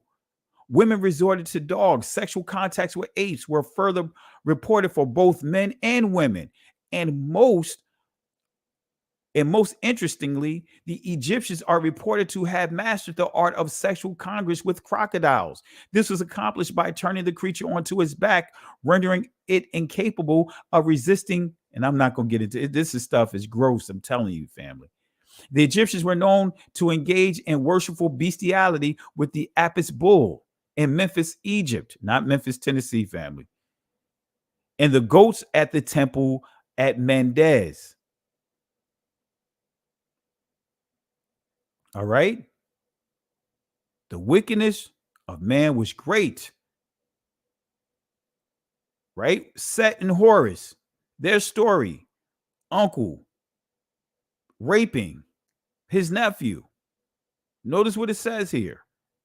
The Oxford Essential Guide to Egyptian Mythology. Set, the god of confusion, spirit of disorder, personification of violence, bad faith, was nevertheless venerated by the Egyptian as a god with whom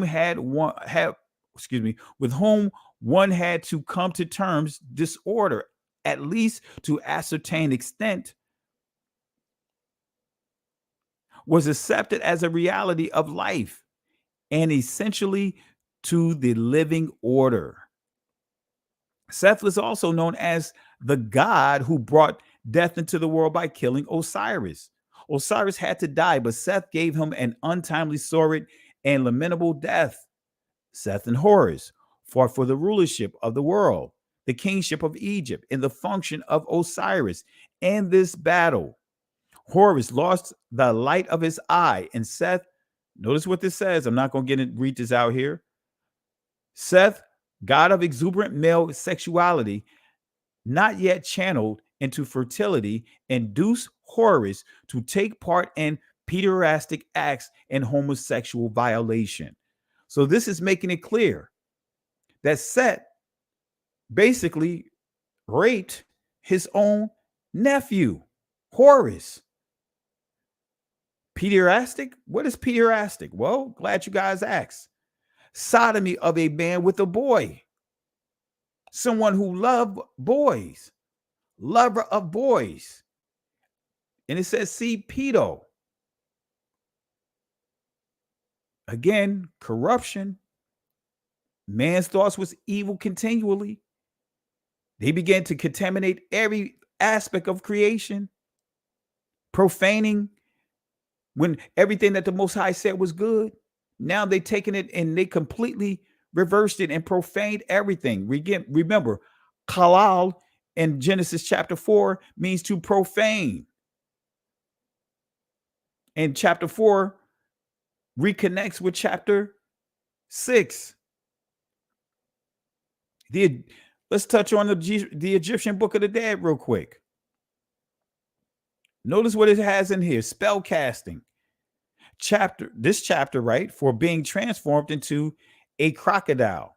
Right? Yeah, they have spell casting of turning into a crocodile. And this is the spell here. I'm not going to read it. I'm not going to read this foolishness. Notice what they have. A crocodile taking what? The image of the Most High, the clean image of the Most High, the pure image of the Most High, and making it into what? Corruptible images of man. And this is supposed to be deities here. So what do they do? Look at this human man, this man body with the animal head, look like a falcon. Look at this alligator or crocodile, lion, leopard. Look at this here. Then we see the spell casting of turning into a snake. Plate 27-A. See, this is what Genesis chapter 4 and tying it into Genesis chapter 6 is dealing with. Man's thoughts is evil continually. Come on, family. Come on, family.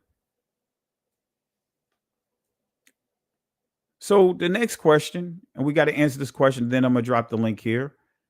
because I don't want to give you too much in one time, right? I'm getting there. The next question we have to answer is, where did angels come from?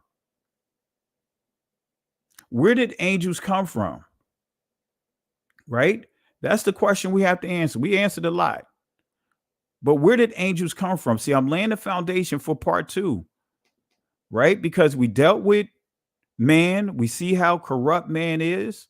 We see how perverted man is, perverting everything, right? We dealt with giants, but we didn't go into a lot of details on it, but we dealt with a little bit on a couple of instances of giants in the text, gave different definitions of the word. So now we need to identify angels, because we see man was corrupting everything. But now we got to deal with angels. We have to see what angels mean from and when they were created from a biblical perspective. So that's the next area we have to cover, family. So let's go ahead and get it in. Let's see, when were the angels created? I know some of you guys may have seen some of my previous lessons on this, but let's go ahead and get into it. Let's get into it. When were the angels created? All right, starting with the Hebrew definition of the word angel. Malak. It says, to dispatch as deputy, a messenger, specifically of the Most High. An example, an angel. But an angel can also be a prophet, priest, or teacher. Wait a minute. So you're saying that angels can also be people? Yes. Ambassadors, angel, king, messengers. So an angel can be a man, family. Well, let me show you here. Let me give you proof here.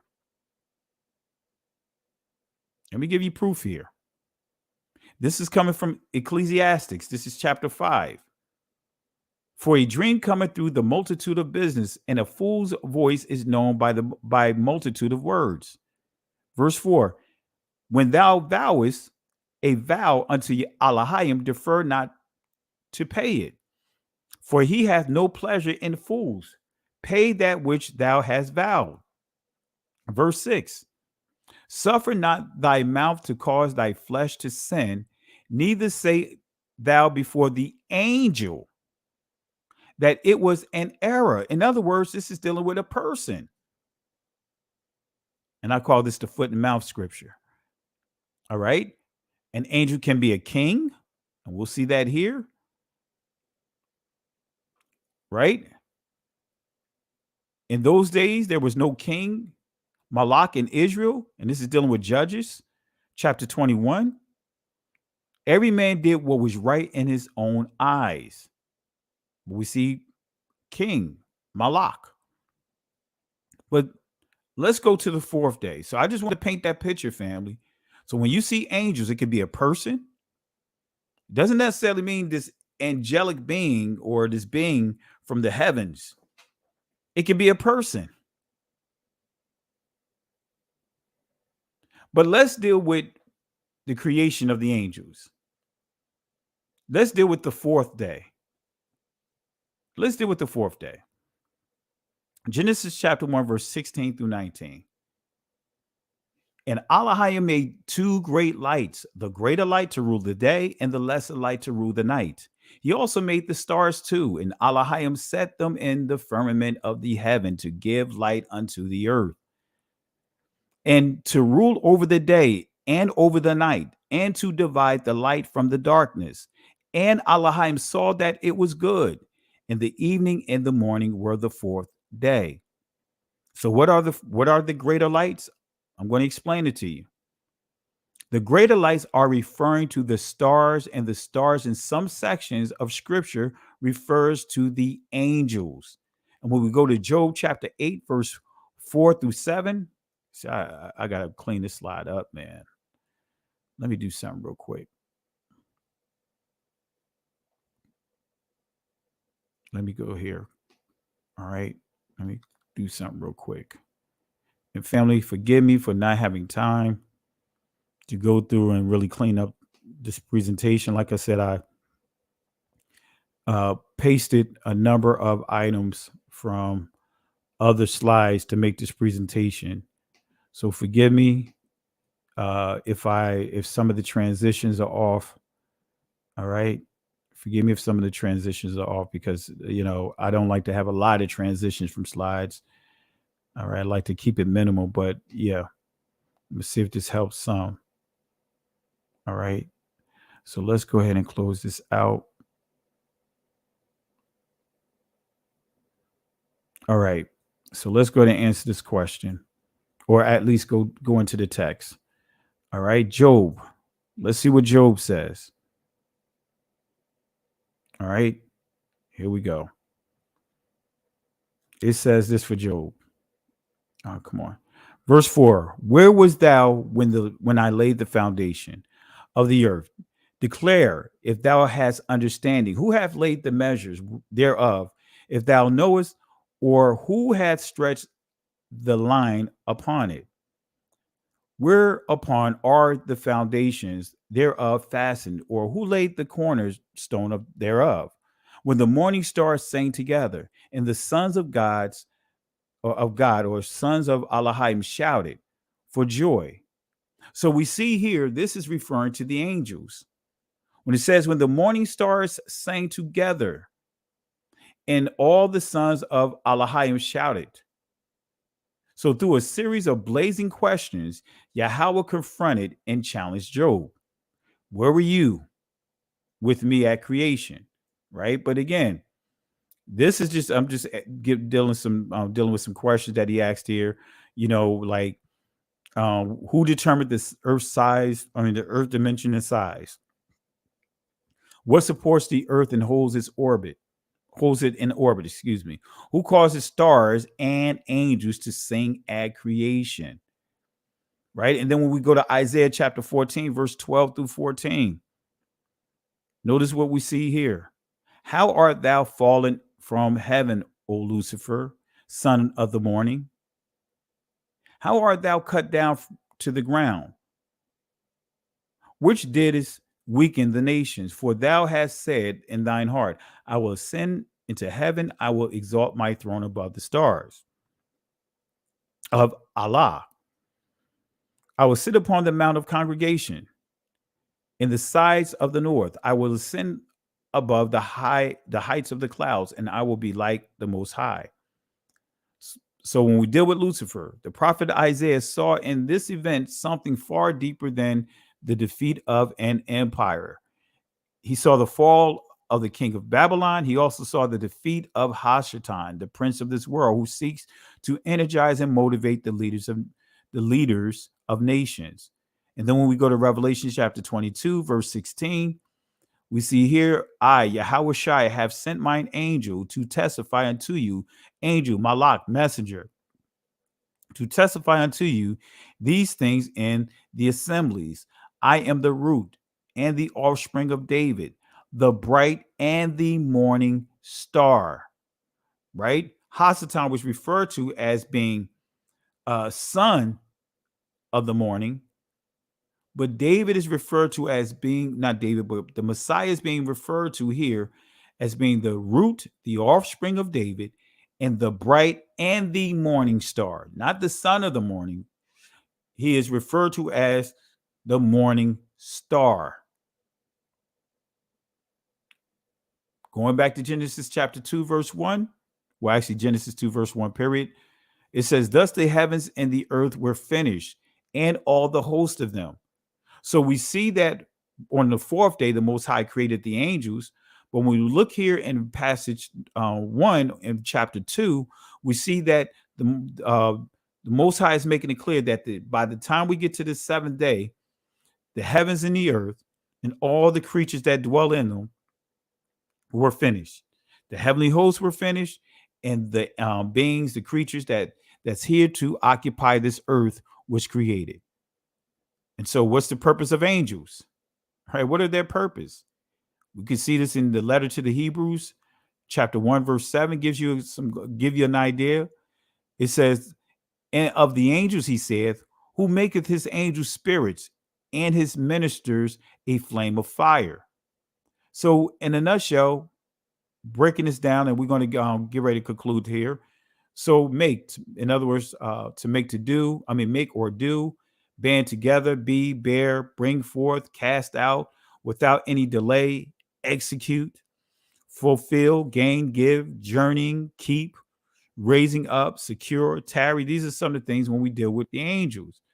But notice what it says here when we start seeing what make, or when he's making the angels: to produce, to be the authors of.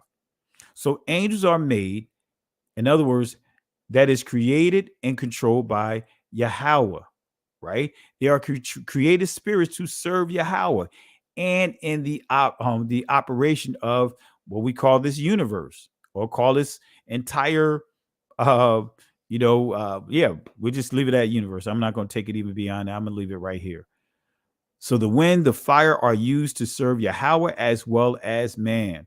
The angels are used to serve Yahweh. So everything that the Most High put together is used to serve him, including the angels, right? So we're going to stop there. I know I kind of, went a little quick through the end portion of it, but I just wanted to kind of bring everything together as we get ready to wrap this up. All right. All right. So we're not going to get into the flat earth stuff. We're not going to get into the flat earth stuff. All right, family. All right. I see someone asking, was Jude part of this lesson? No, Jude is not part of this lesson. That'll be in part 2. I'm just laying the foundation of angels, the foundation of giants, giving you some passages in Torah that refers to, if we want to call it giants, tall people that's of abnormal height, even of that time. So we gave clarity to that. All right. So next week, we're going to go even deeper. We're going to deal with the book of Enoch. We're going to deal with the book of Jude and give clarity through the book of Jude, because many will point to that and say, hey, Jude is referring to the book of Enoch. Well, we're going to read it exactly of what it says. All right. So again, this was not about getting to those books. Today, I just want to lay the foundation. All right. So I'm going to drop the link in the comment section. All right. Let me drop it down here. And family, those that may jump on, let's stay on discussion. Let's not take the discussion way out in left field. When you jump on, keep your comments brief. All right. So here we go.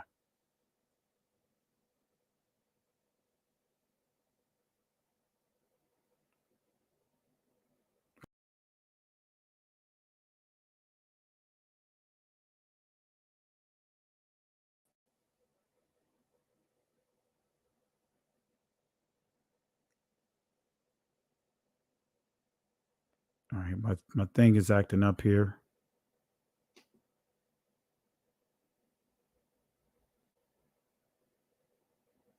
All right, not sure what's going on with this. Let me zip this up some. All right.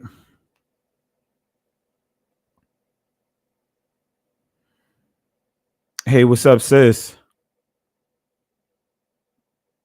Let me see here. We got Sister Carol here.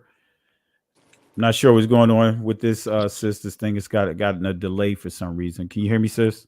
Yeah, I can hear you fine. Can you hear me? What is going on here? Let me close some of this stuff down. Now all of a sudden my stuff is going haywire here.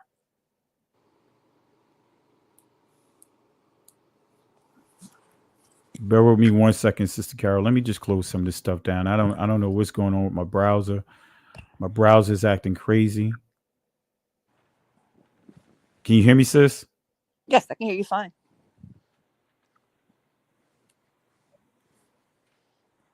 You hear me? Can you hear me, sis? Yes, I can hear you. Yeah, I can hear you. Yeah, my stuff is going on. It's all over the place for some reason. I don't know what's going on. It's Jay High. It's Jay Highstyle fault. Yeah, let me close some of this stuff down. Even though it shouldn't cause any problems, but apparently it is. All right, let me close some of this stuff down.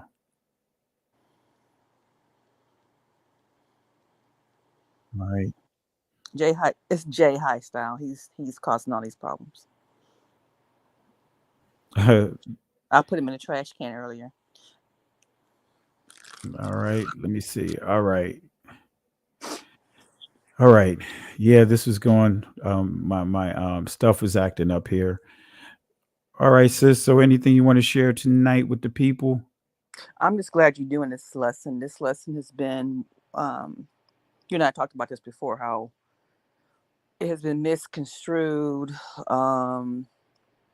just blown out of proportion of understanding of what, um, who these people are, how they existed, and what they did. Um, and no one has really just thoroughly researched and understood this.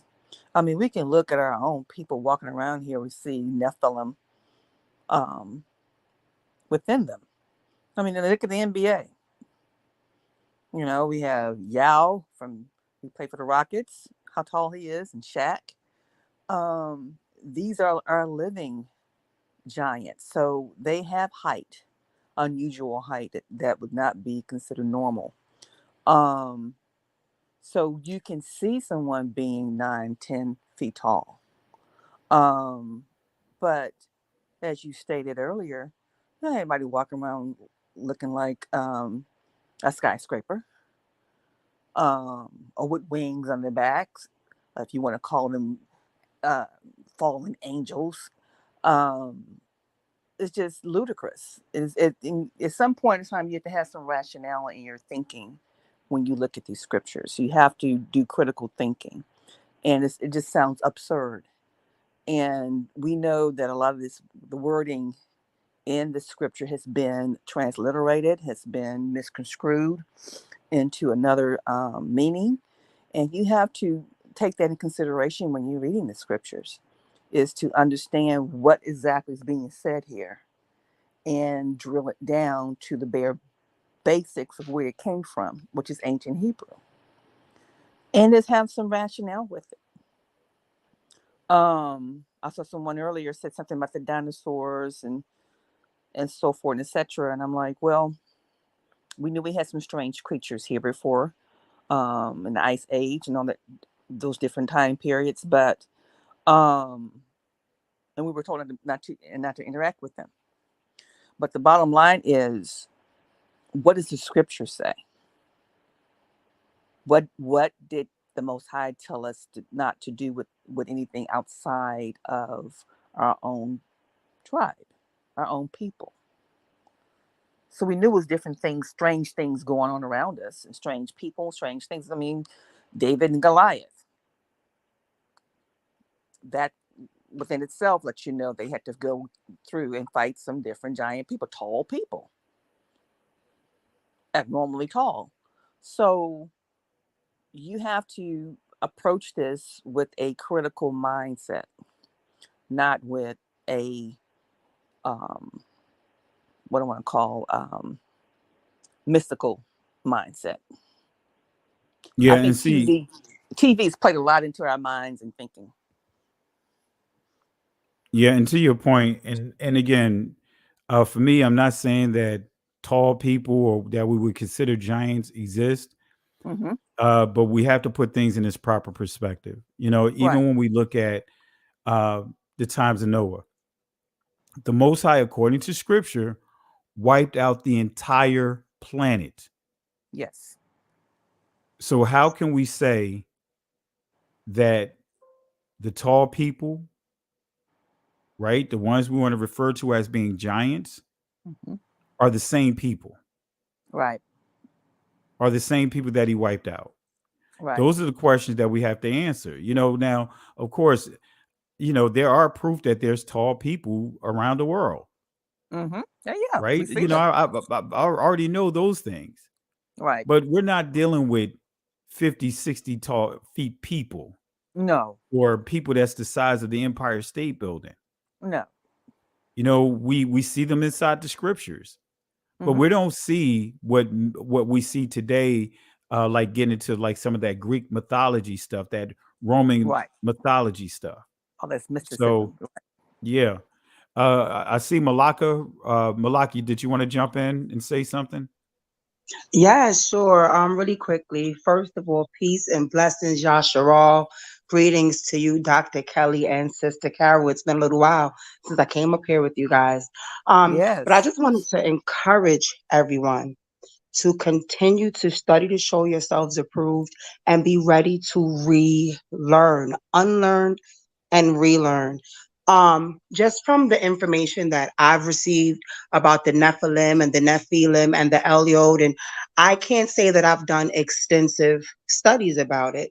I got some information from TCA, I got some information from Naphtali, and I've also gotten information from Dr. Kelly. And what I do with that is now I go to the Father and say, Father, this is what's being presented to me. Show me through your scriptures, show me in your word. Give me the spirit of discernment to understand. And we have to understand that there are things that are still being revealed to us and that we're still learning. So just be teachable, family. Dr. Kelly is doing his just deserves to teach us. So then we fact check. Once we learn from him, we go on and get it. But don't think that you already know everything and then come on here ready to be argumentative, holding a point that you haven't really studied for yourself. That's all I wanted to say. Thank you, Dr. Kelly.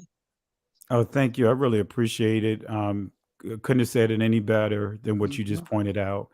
Because again, unfortunately, some can really get into the defensive, and the whole purpose of this lesson is not to offend anyone, but like you pointed out, just to put the information out there, the facts out there, based upon scripture, not as Josephus pointed out, how some start really, I guess taking on like a Greek way of trying to explain the text.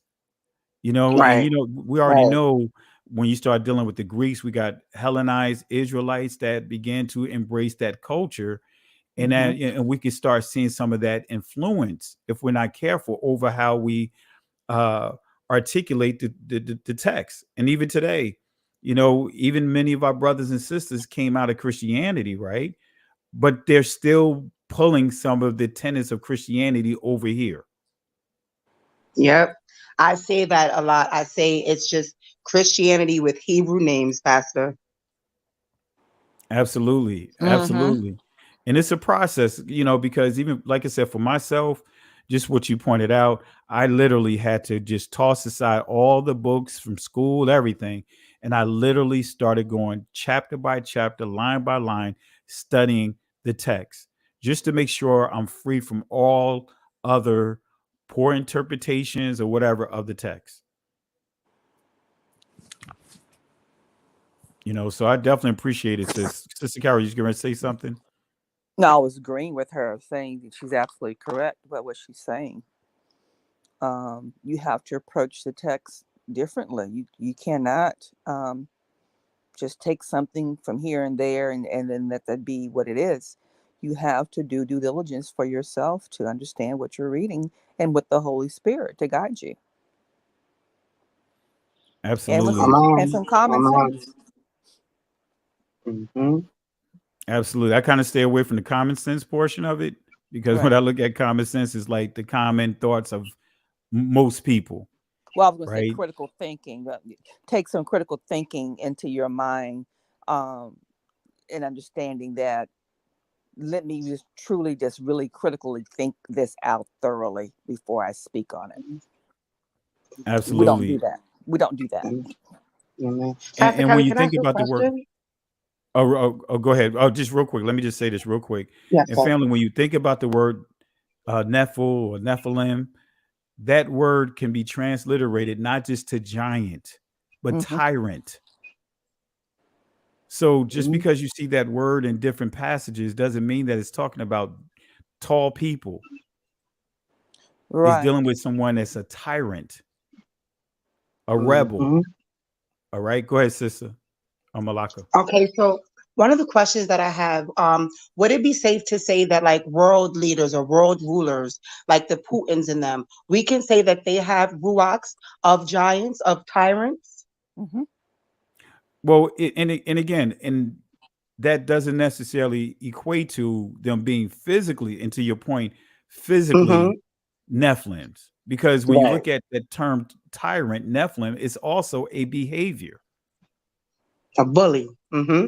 Exactly, a bully. That's exactly what it is. So a Hebrew can be referred to as a bully. Right. Mm-hmm. An Israelite can be referred to as a bully, right? A tyrant, right? Mm-hmm. When you look at King Ahab, he was a tyrant. He Mm-hmm. said up until that point, no one else has done any more to really try to provoke the Most High than what he did. Right. You know, so when we look at it, and again, as someone posted, the primitive root word napal is the ancient pronunciation of it, also means fallen. So when we look at the word messenger, right, we can also say fallen messenger. Now, there's a lot of fallen messengers among the people of the Most High. Wow. So this is where we have to say context is everything. And Sister Carol mentioned this earlier as well. We have to be careful about translations. The translations is subjected, is at the mercy of the translator. You know, like for example, when I see that Hebrew word Amar can be transliterated to the word said or say, but it also means command. So in the very beginning, if you understand the creation process, the Most High commanded things to happen. But why do they put say or said versus command? You know what I mean? Good So question. that's why I say that when you start understanding translations and transliterations, it's subjected to the people that is doing the translation. So would you say is that where hermeneutics would come into being important? Absolutely. Mm-hmm. Like hermeneutics, for those that don't know, that are watching, hermeneutics is a methodology, a scientific way of approaching ancient literature.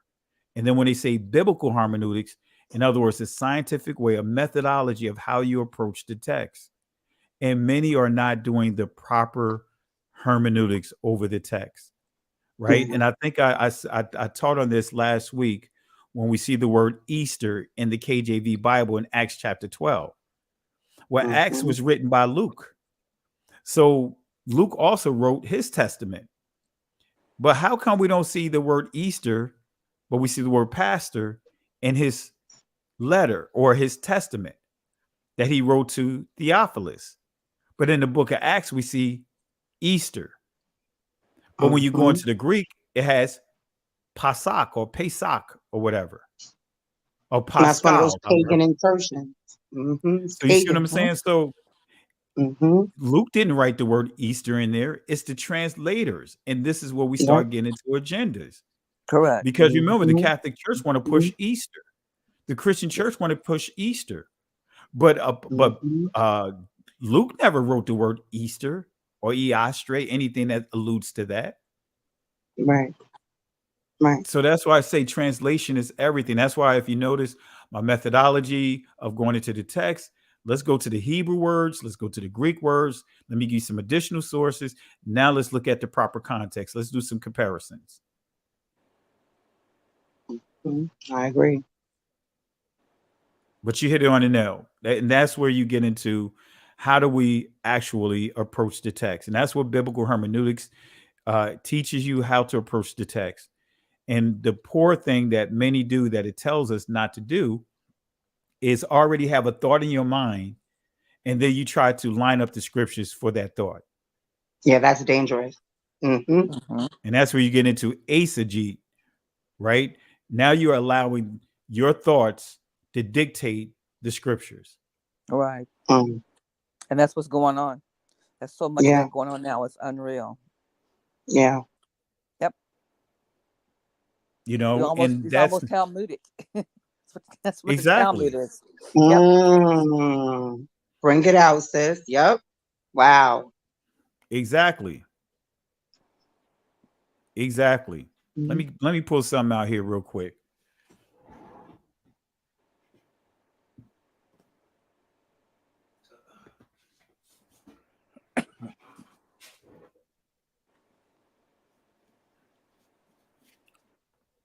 sorry, family. You guys could continue with the conversation, but yeah. All right. So this is what I point on one of the sources, right? The Midrash says, right? My mother, she is a, legally is a Jew, right? Mm-hmm. She practices Judaism. She has the Talmud, she has the Midrash. I mean, she has all these books, right? Let me show Mm-hmm. you another one, right? She has all of this. So I want to make sure that I am not I'm not new to this, right? Right. I they would tell you inside here that the story of Lilith is a fable that they created. All right. Wow. So I don't make this stuff up. And this covers Torah, the first 5 books. Right. So, Pastor, All right. question, just so that I'm correct. The Lilith, that's the little fable story about Adam's first wife, his supposed first Absolutely. wife. That's Right. okay. I thought so. Okay. Absolutely. When actually Lilith the owl is covered in Isaiah, Mm-hmm. but Mm-hmm. not being Adam's wife. And those Right. are, again, this is why I try to tell the people anything that contradicts those first 5 books, because that's going to be the foundation. Correct. Mm-hmm. You err Mm-hmm. on the side of caution. You stay to the first 5 books and also the prophets that go along with it. So I wasn't trying to offend anyone, because I know, ma'am, we can be very defensive when you say, hey, the book of Jasher are forgeries, because both of them are, right? But the question is, how did they come up with these books? Well, there are fragments of it that exist, but not what we see out here today. Right. One was created by the Mormons and the other was created by the Jewish community as we know them. This is the stuff that unfortunately many of us don't want to really wrap our head around and say, hey, wait a minute. Oh, that makes sense. Even though we give it And all that's this a little proof. heartbreaking, because I was in love with the book of Jasher when I first read it. I'm like, oh, this is juicy. Oh, it fills in all the gaps. And so now I'm like, oh my goodness, this may not all be. So that's when I had to really just pray and ask the Father to help me chew up the meat and spit out the bones, because I would see the stories contradict themselves. I would see Jasher say that Cain died one way, and then Jubilees would say he died another way. And I said, uh-oh, wait a minute now. So yeah, I agree with you. Your Yeah. default, Genesis. You know what I mean? Yes. Barashayat or Barashayat. That's your default. Because like I Mhm. said, I could point out some contradictions, major contradictions in the book of Enoch, which I'm going to point it out next week. Right. Mhm. So this is why we have to be careful, error on the side of caution. Let your foundation be in Torah. If we're going to, that's why I started off with, when we dealt with the Nephilim, I didn't go into anything else but where? The first 5 books. I wanted to start there. And then we build off of that. Put these words in its proper context. Because, man, before you know it, it's like everything is Nephilim. You know what I mean? Everything Right. is Right. giants. You know what I mean? It's like, man, it's like, let's just say, if someone what was the latest thing I've seen? I've seen that people are saying that the Neanderthal is Nephilim. Right. Speaking of which, I saw someone in the chat. It's about 3-4 years ago, and I forgot what the chat was really about, but they were talking about bloodline. And this white guy said that his bloodline showed that he is Nephilim in his bloodline. And then someone else chimed in and said that they found that in their bloodline too as well. Well, they're gonna have to show me proof of that. And again, how do you define Nephilim? It was I think it was an R factor. No, I know about the R gene, Right. Y chromosome, Right. but R refers to Europeans, which we Correct. already know. Right. But where are they getting the Nephilim? That's where, because again, as I pointed out earlier, many are going off of a lot of Greek mythology. They're bringing a lot of assumptions into, if we want to call it, science. Right. What is the Nephilim gene? That's what I was getting ready to say. Where do you get that from? You know, if the Would it so Nephilims, would it be safe? I'm sorry, go ahead, Pastor. and my point is, if we already see in the scriptures, and we all can agree, the scriptures make it clear that where it says the sons of Alahayim mixed with the daughters of man, Right. we see that the Most High did what? He took a flood and wiped the entire face of the earth. Yep. Cleansed it. So how are you going to have DNA that ties all the way back to those people? Hey. How are you going to have So a that's book what of I was gonna Enoch ask you, when Pastor. Enoch and when everything was destroyed before the flood? I mean, when the flood came, everything was destroyed, but Enoch transitioned. Right. Mhm. Only bloodline we have still going that came from the flood is Adam through Noah and his children. So how would they even factor in? So let me ask you this, Pastor. So people with I think the proper word is giantism, if I'm saying it right. But people like Andre the Giant, people with those, they're huge and their heads are certain shapes. Would you say that those people, if there were Nephilim, that they could probably be traced back to it? Because they look like they got something going on. Well, for me, I look at it different because when we look Mhm. at Goliath, right? Remember, I shared the what is the Rephilim or Rephilim or whatever they want to call it, or which is Raphaim. Raphal, Mhm. Rapha or Rapha, right? Mhm. It says that what's his name? Goliath from Gath was a Philistine. Mhm. Mhm. Philistines are melanated people. Right. Right. So are we saying that they are part of that? You have a whole tribe called the Watusi. They're the tallest people on the earth. Mhm. I mean, the shortest person, the average height of the person of a man is like what, 6'8"? The average height of a woman is like 6'4", 6'5". I got cousins that are 6'4", 6'5". Yep. Nothing like having someone that's pregnant standing in front of you and their belly is almost up at your face. I'm one of the short ones. Yeah. My aunt was 6'5". But you see what My I'm saying, sis? See, when we put Yeah, things in this yeah. proper I see where you're going. perspective, that's why I pointed out about what's his name on King Saul, because Right. Goliath was supposed to be fought by King Saul. Mhm. King Saul was head and shoulders taller than anyone within the community. Right. He would be considered at that time a giant among the people. Right. Exactly. But again, when we look at giants, we have to put it in this proper perspective. That giant that many, and I believe this, and I just want to make it clear, those giants that we see that occurred during the time where mankind was just off the chain, when they began to do what the Egyptians are doing right now and the Sumerians are doing right now, and some of the other cultures, taking animal heads, putting on human bodies, bestiality. They were, man, like Eddie Murphy said in his old stand-up Raw, he said, man, the bus boys, man, even the fish stopped moving inside his house. In other words, they were messing around with anything that moved. Right. That's what man began to do. They Right. were messing around with anything that moved. Yep. So right by back the to it now. time we get to Noah, what happened? The Most High said, you know what? Out of all the people, Noah found grace.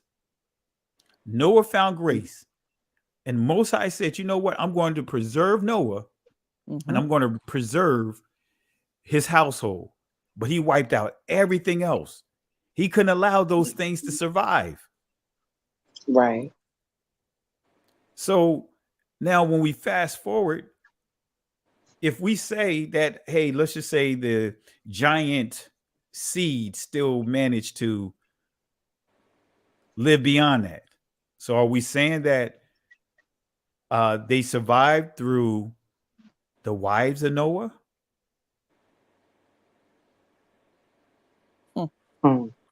See, think about. you see where I'm getting at, right? Yep. Yep. Right. See, Yep. but when we look at 2 Samuel's, it makes it clear that all 4 giants there were from Gath, the same place where Goliath was from, and that all of them were basically Philistines. One of the giants had multiple extra fingers and extra toes. Yep. So Now I know there is a lot of weird stuff out there.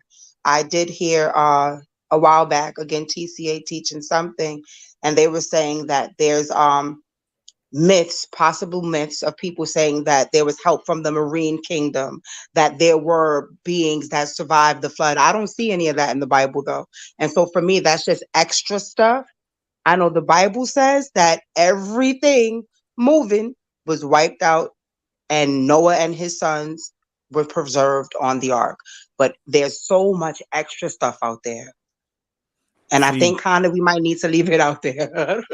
well, see, truth be told, and this is where, just to your point, I'm going to default with the scriptures.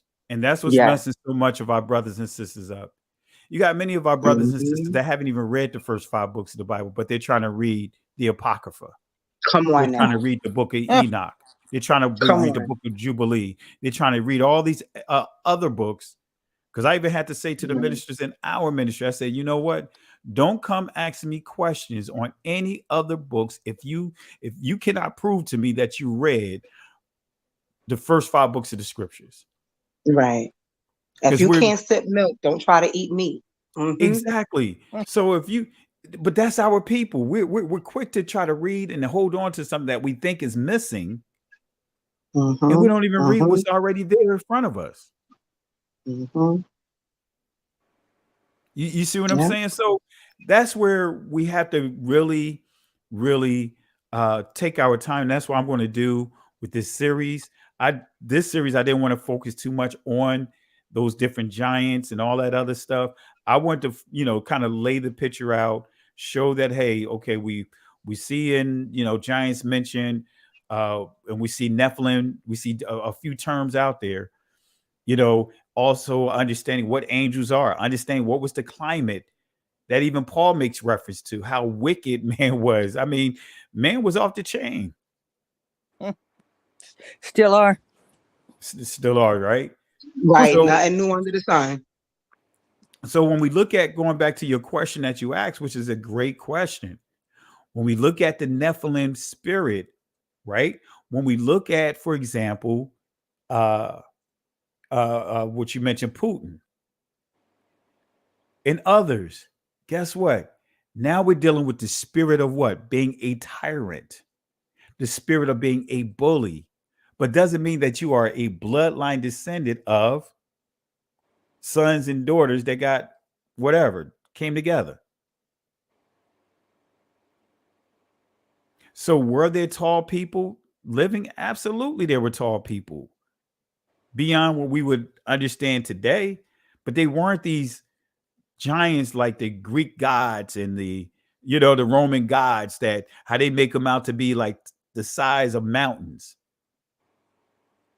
Right. We see in the scriptures that there are tribes that are tall, like we see today.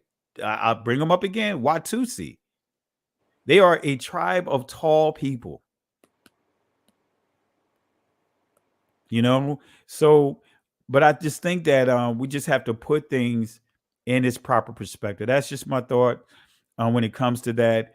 That's why I wanted to do this teaching. It's not directed at any particular group or anyone, because there's a lot of teachers out there, and I stay clear from all of it. For me, it's like, what does the scripture says? And let's let the scripture be our foundation.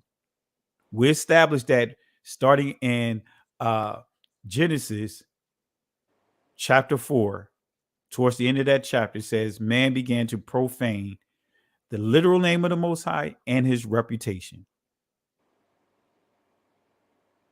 Can't get around it. So yeah, any other comments, family? No, I think you slammed the door on that one for the night. Yeah, you landed the plane, Pastor. That's it. Yep. You sure we don't have to take it off again? No, I'm just joking with you guys. This is a heavy subject because, like I said, it has been thrown around so much and added to and just made a mess out of. And it needs some true correction and walking through what this really is about for a full understanding correctly. And I'm so glad that you're doing this. I've been wanting you to do this. I'm glad you broke on down and decided to do it because it needs to be done. It needs to be Yeah, taught I correctly. agree. Hmm.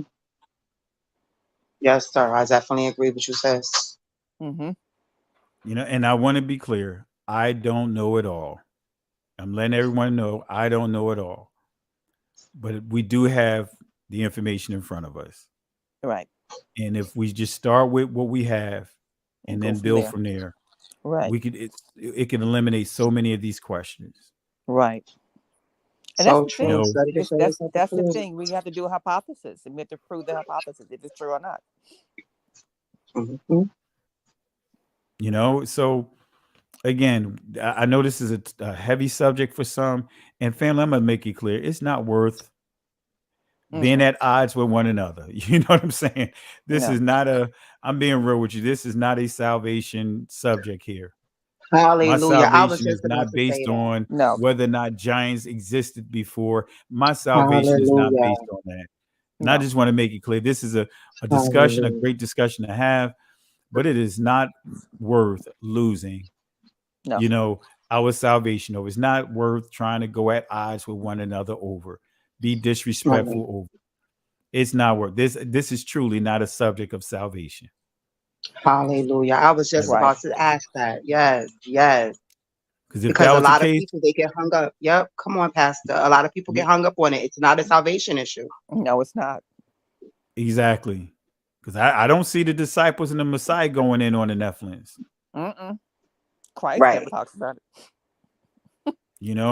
I mean, I don't see the prophets saying, really Mm-mm. going in about the Nephilims if we want to go Mm-mm. there.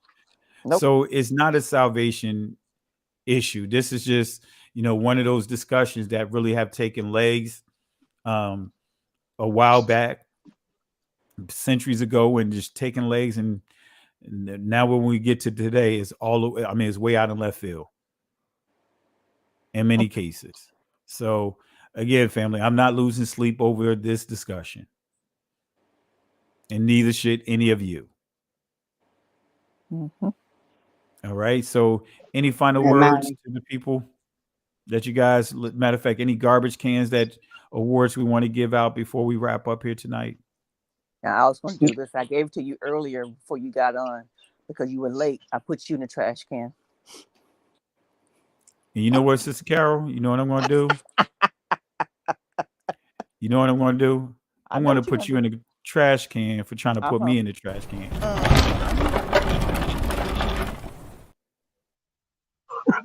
The man with the controllers. Yeah. And we voted on it too. You missed. We had a poll and everything. Matter of fact, Sister Carol, I'm gonna give you another award. This is gonna be your award. Oh, bring it on. Bring it on. This is your award. Give it here.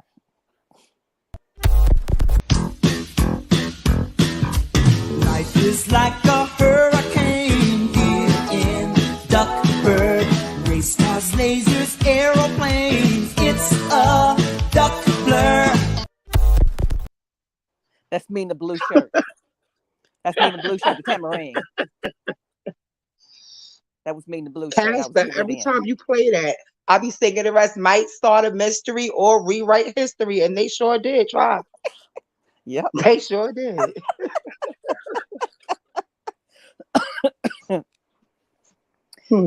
I gotta get you the two sisters who be battling and they praise dance. So that's your award though, Sister Carol. That is your award. Matter of fact, or if you want me to upgrade it, I could just give you this award since you mentioned two sisters dancing.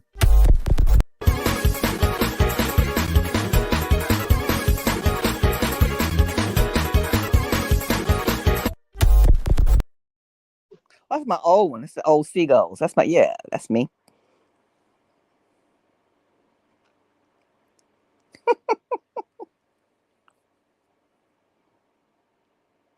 I call that one the Pentecostal feet. Pentecostal Seagulls. Yes. So who else we gonna put in the garbage can? I got a garbage Sister can Carol, you lost your suggestion. we revoked your garbage can privileges since you want to try to throw me in the garbage can. Yeah, We you revoked your right. privileges. We voted on it and everything. Everybody be voting. Uh-oh. Pastor Kelly now. So all of you guys gonna get revoked. And they want to give revoke you, your and they want privileges to give you, tonight. they want to give you a 2-piece also. Oh no, you that's my controls, right? See, that ain't right. All right, I'm about to go. What's the other one? I'm about to go. What's the movie? Freedom. What's that one? Freedom with Mel Gibson. Oh, yeah. Whatever it is, I'm about to go there on you. If you keep acting up, Sister Carol, I got one special one I haven't released yet. All right, bring it on. But Sister Malaka, who you want to throw up in the garbage can? Pastor, I'm going to throw in a garbage can. Everybody that comes in the chat, not willing to reason, just being ignorant and disrespectful, they need to go in a garbage can. We slay him, girl. I'm just saying. I can't hear it. My audio is acting up. Who again? Also, I would like to throw in the trash can. Anybody that comes in the chat not willing to reason, just being ignorant and rude, they need to go in the garbage. Oh yeah, absolutely. Matter of fact, where's my garbage can? My garbage can is ducking right now. My StreamYard is acting up on my end for some reason. It's like delays here. Oh man. So, but let me give that a garbage can.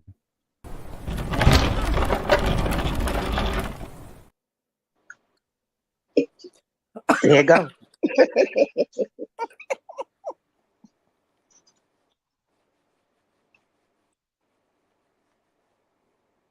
Right, so we give that a garbage can because that is a pet peeve of mine. It's like people coming into the chat, rude, disrespectful, taking conversations way out of left field, and it's like, hey, let's just stay on topic. So, but with that being said, family, you guys already gave the garbage can awards, but we're gonna go ahead and wrap it up tonight. I'm gonna take it down because I got an early morning thing I have to do tomorrow, but. Really appreciate you, family. And those that are watching, go back and watch the video again. In the words of Moses, actually the Most High given to Moses. And Exodus chapter 14, verses 13 to 14. He said, fear ye not, stand still.